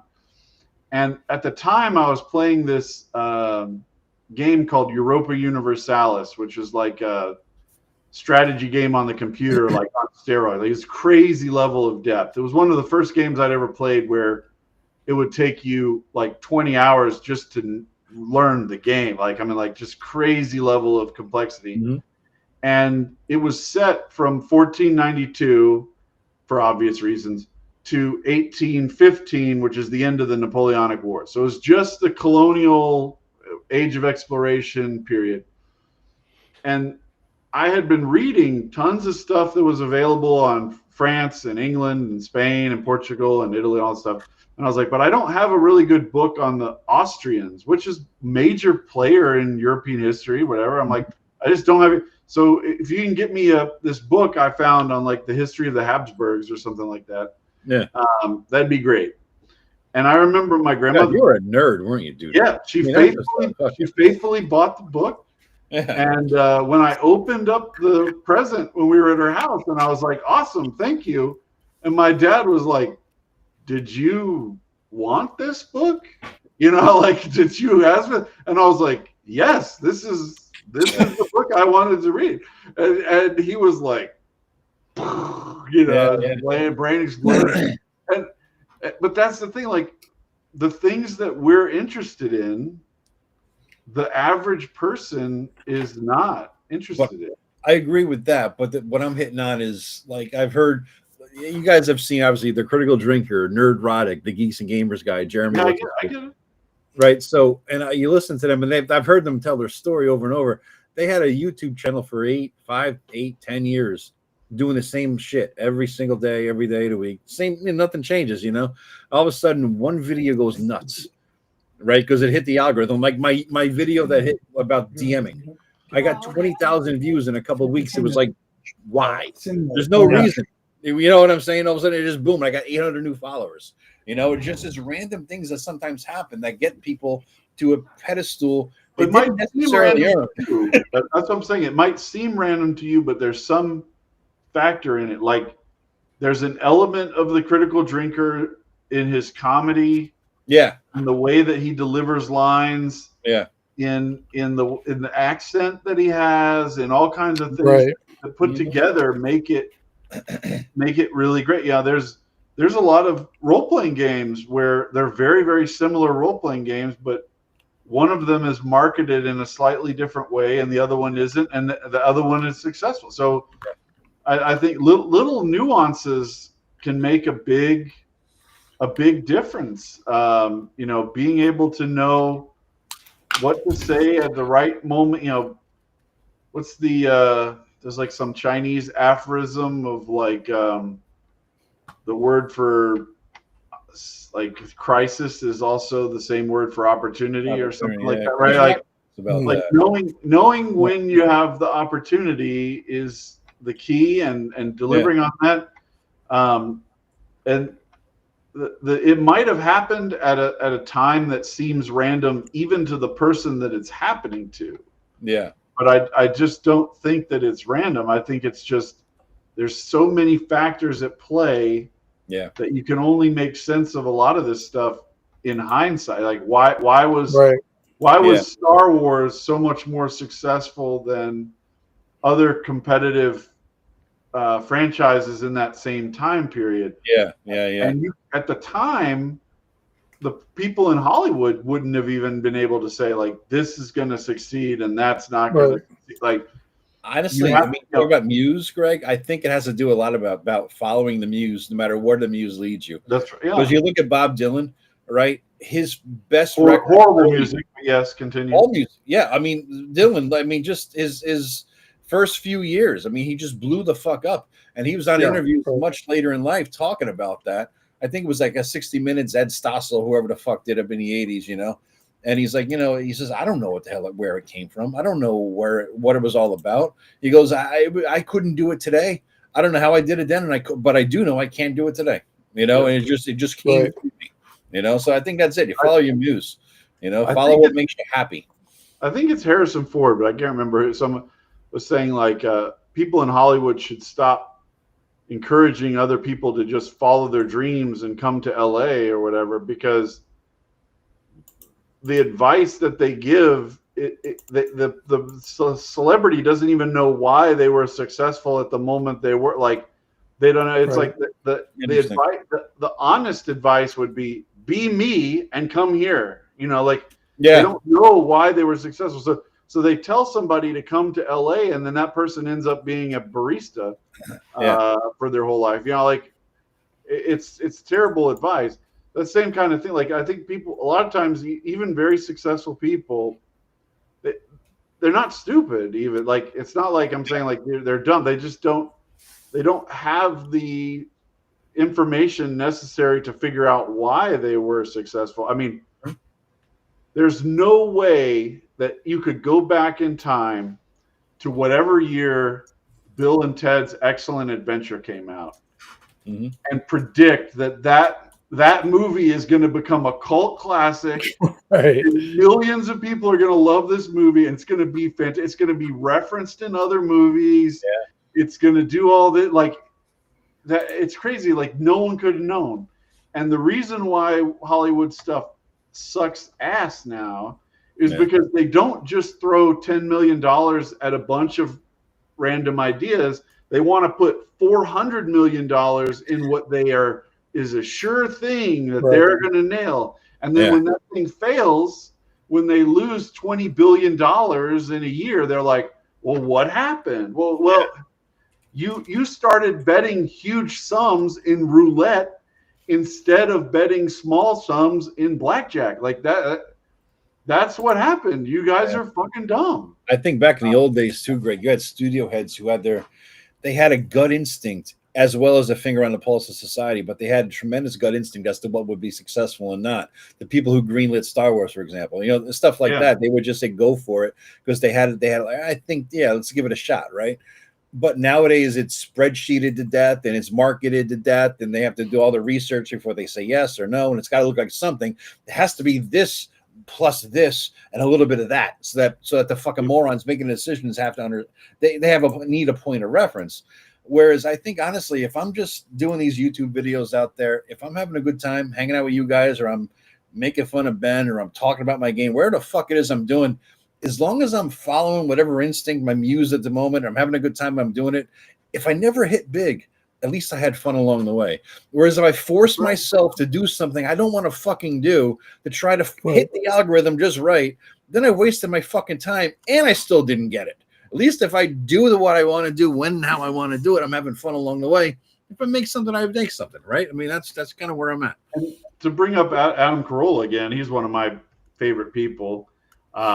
He has a kind of maxim about, like, we keep telling kids to try to be happy. We keep trying to make people happy. And that is a fool's errand. And the thing that we should be trying to make people feel is satisfied. So if you shoot up a bunch of drugs and bang a bunch of hookers, you'll be happy for a short period of time. But you won't be satisfied looking back at that experience in 10 years. You'll be like, man, I was really fucked up back then. You know, if you spent that same time building a shed, every time you look at the shed, you're like, yeah, I made that shed. So as hot and tired and pain in the ass that you had to go through to build the shed, there's satisfaction in having built the shed. And it's very satisfying to me to look up on the shelf and see that I have a bunch of books that I've like physically. I've made this thing a reality, and I've kind of been against this in the past, and for a variety of reasons. But I do think that I'm going to try to run some Shadow City games at North Texas. And run them as one shots and see, get to see that. And I think the reason why I'm doing it is not, I know a lot of people who've said that they do convention games for fun or for play testing or for a variety of reasons. None of those reasons speak to me at all. I mean, I like fun, but I'd rather have fun someone else GMing. the thing that speaks to me is the satisfaction of seeing other people enjoy the game that I've written. Yeah. Right? That's what it's way more important to me than the fun that I had. It might be a very stressful and difficult experience for me, like running my first con game, not knowing what to do, over prepping, all the anxiety about it, all that kind of shit. But the satisfaction of seeing things, I just read Erudite's comment, seeing the satisfaction of seeing people happy with your game. Yeah, you can definitely get satisfied at Joe's Pleasure Pals. That's kind that of hand back there is not just for So like that's why I run it, to be able to get that feeling. That would be the goal for me. Cool. And I know, for years I haven't really seen it in that light, but I do think that with 400 backers at the Kickstarter level, 403. Yeah. That means it's very, very close from being a gold type title, which is Shadow Rim is gold, and it took a long time to get there, and this has been 1 month. Yeah. To get that many sales. So you did it well, man. You did it very well. So I'm happy with that, but I'm hoping that there will be a secondary wave as the first people start playing it and they're like, this is really great, and they start telling other people and they order more copy. They go on and pay the higher drive-through price after the Kickstarter. Mm-hmm. So if you want it now, guys, back it now. You get a cheaper price if you want it now. Their link is in the chat. It's in the description. Back it now. Buy it cheap. So there's just, I think, a great feeling to have somebody really like and appreciate your work. Yeah. And that's why people, like guys write zines, or is it zine? I never know. You hurt me there, Greg. You hurt me. Drow or Dro? Which one is it now? It's clearly Dro and zine. It's Drow and it's Dro. It's Drow and zine, I think. Oh God, no.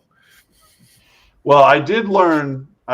This is just, I guess, something I never heard, that there is an ancient word for dark giants that's trow, Trow. Have you ever heard of this? And so I think it's like a Nordic term, or something. It's Germanic, something like that, for like dark gray evil giants kind of thing. Yeah, I've heard that one. Yeah, for the and I learned it because I looked it up after I saw it in it's in Gods of the Forbidden North. And so I was like, what is a trow? I don't know what this is. So I started looking it up. But there's certain conventions that are, actually historically based. So there is a correct way to make it. But a lot of these things is just something somebody made, a made up word that somebody wrote on a page, and who knows how to really pronounce it. I have my handy dandy Standard Dictionary, Folklore, Mythology, and Legend here. I'm going to look that shit up. Oh my God, I need my glasses. Yeah, man, get your glasses. That's the kind of book owned by a guy who needs reading glasses. Yeah. Yeah, look at him. I need my glasses. TROW? Yeah. That's my glasses. All right, let's see. So I'm guessing, the reason why I brought it up is, if whatever the correct pronunciation is of that, should kind of enlighten how you're supposed to pronounce drow or dro. Yeah. If it's pronounced tro, then it should be dro. If it's the opposite, I don't know. We'll never know. It's not in the book. So much for that. If only we had Google. AI could tell us, I'm sure. That's right. I hate that it gives you all these AI results before the actual. Oh, I know. I do. Yeah, I know. That drives me nuts. Anywho, folks, it is 11 o'clock almost. We've been going for almost 3 fucking hours. I figured we'd be here for 2, but little did I know. Anyway, I should have known, actually. I found it. It's from the Shetland Islands. I knew it was far north. And it says it's pronounced OU as in mouth, So it would be let's see if I can get it to say it. Trow then. Trow. Yeah. Rhymes with how. Yeah, well, Shetlanders, their English sucks. Those Shetland Islands. So yeah, but the alternate spellings include. Yeah, he's agreeing with you though, Joe. With how you pronounce it's Old English. I like Dro. Yeah, so you like Dro. Oh, okay. The alternate spelling is TROWE, and then Drow or Dro, and then DTROW. So I think it's Tro. I wonder if Dro is in the book. Drow. I wonder if that's in the book in some weird way. Making an appearance. Yeah. Yeah, right late, at the end late there. time for bacon. That'll be good. That'll be a tasty midnight snack. It's never, it's a better. Bacon is always good. I mean, shit. It's hard to argue that one. Wrong. Yeah. No, there's no Dro in here either. In the words of the great Jim Gaffigan, what do you do when something tastes bad? You put bacon on it. Bippity boppity bacon. I look at cranberries as the vegetarian's bacon too. You know, you could throw cranberries in any salad or any kind of. It looks a little bit better. You know, cranberries like the vegetarian. Cranberries are good. Yeah. You know, have you ever heard of these? I think it's called something breaks.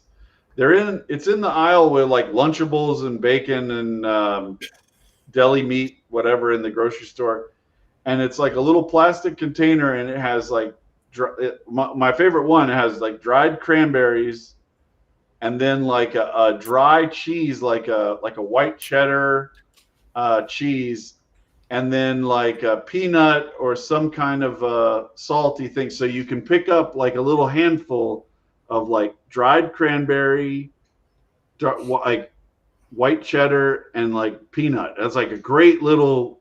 I was gonna say that does sound kind of good. Yeah. It's great. Yeah. Is the cheese nut cheese though, or is it regular? Not nut cheese. You can't pick up nut cheese. Nut cheese, you got a spoon. Oh yeah. Okay. Yeah. It's not a block. All right. It's a blob.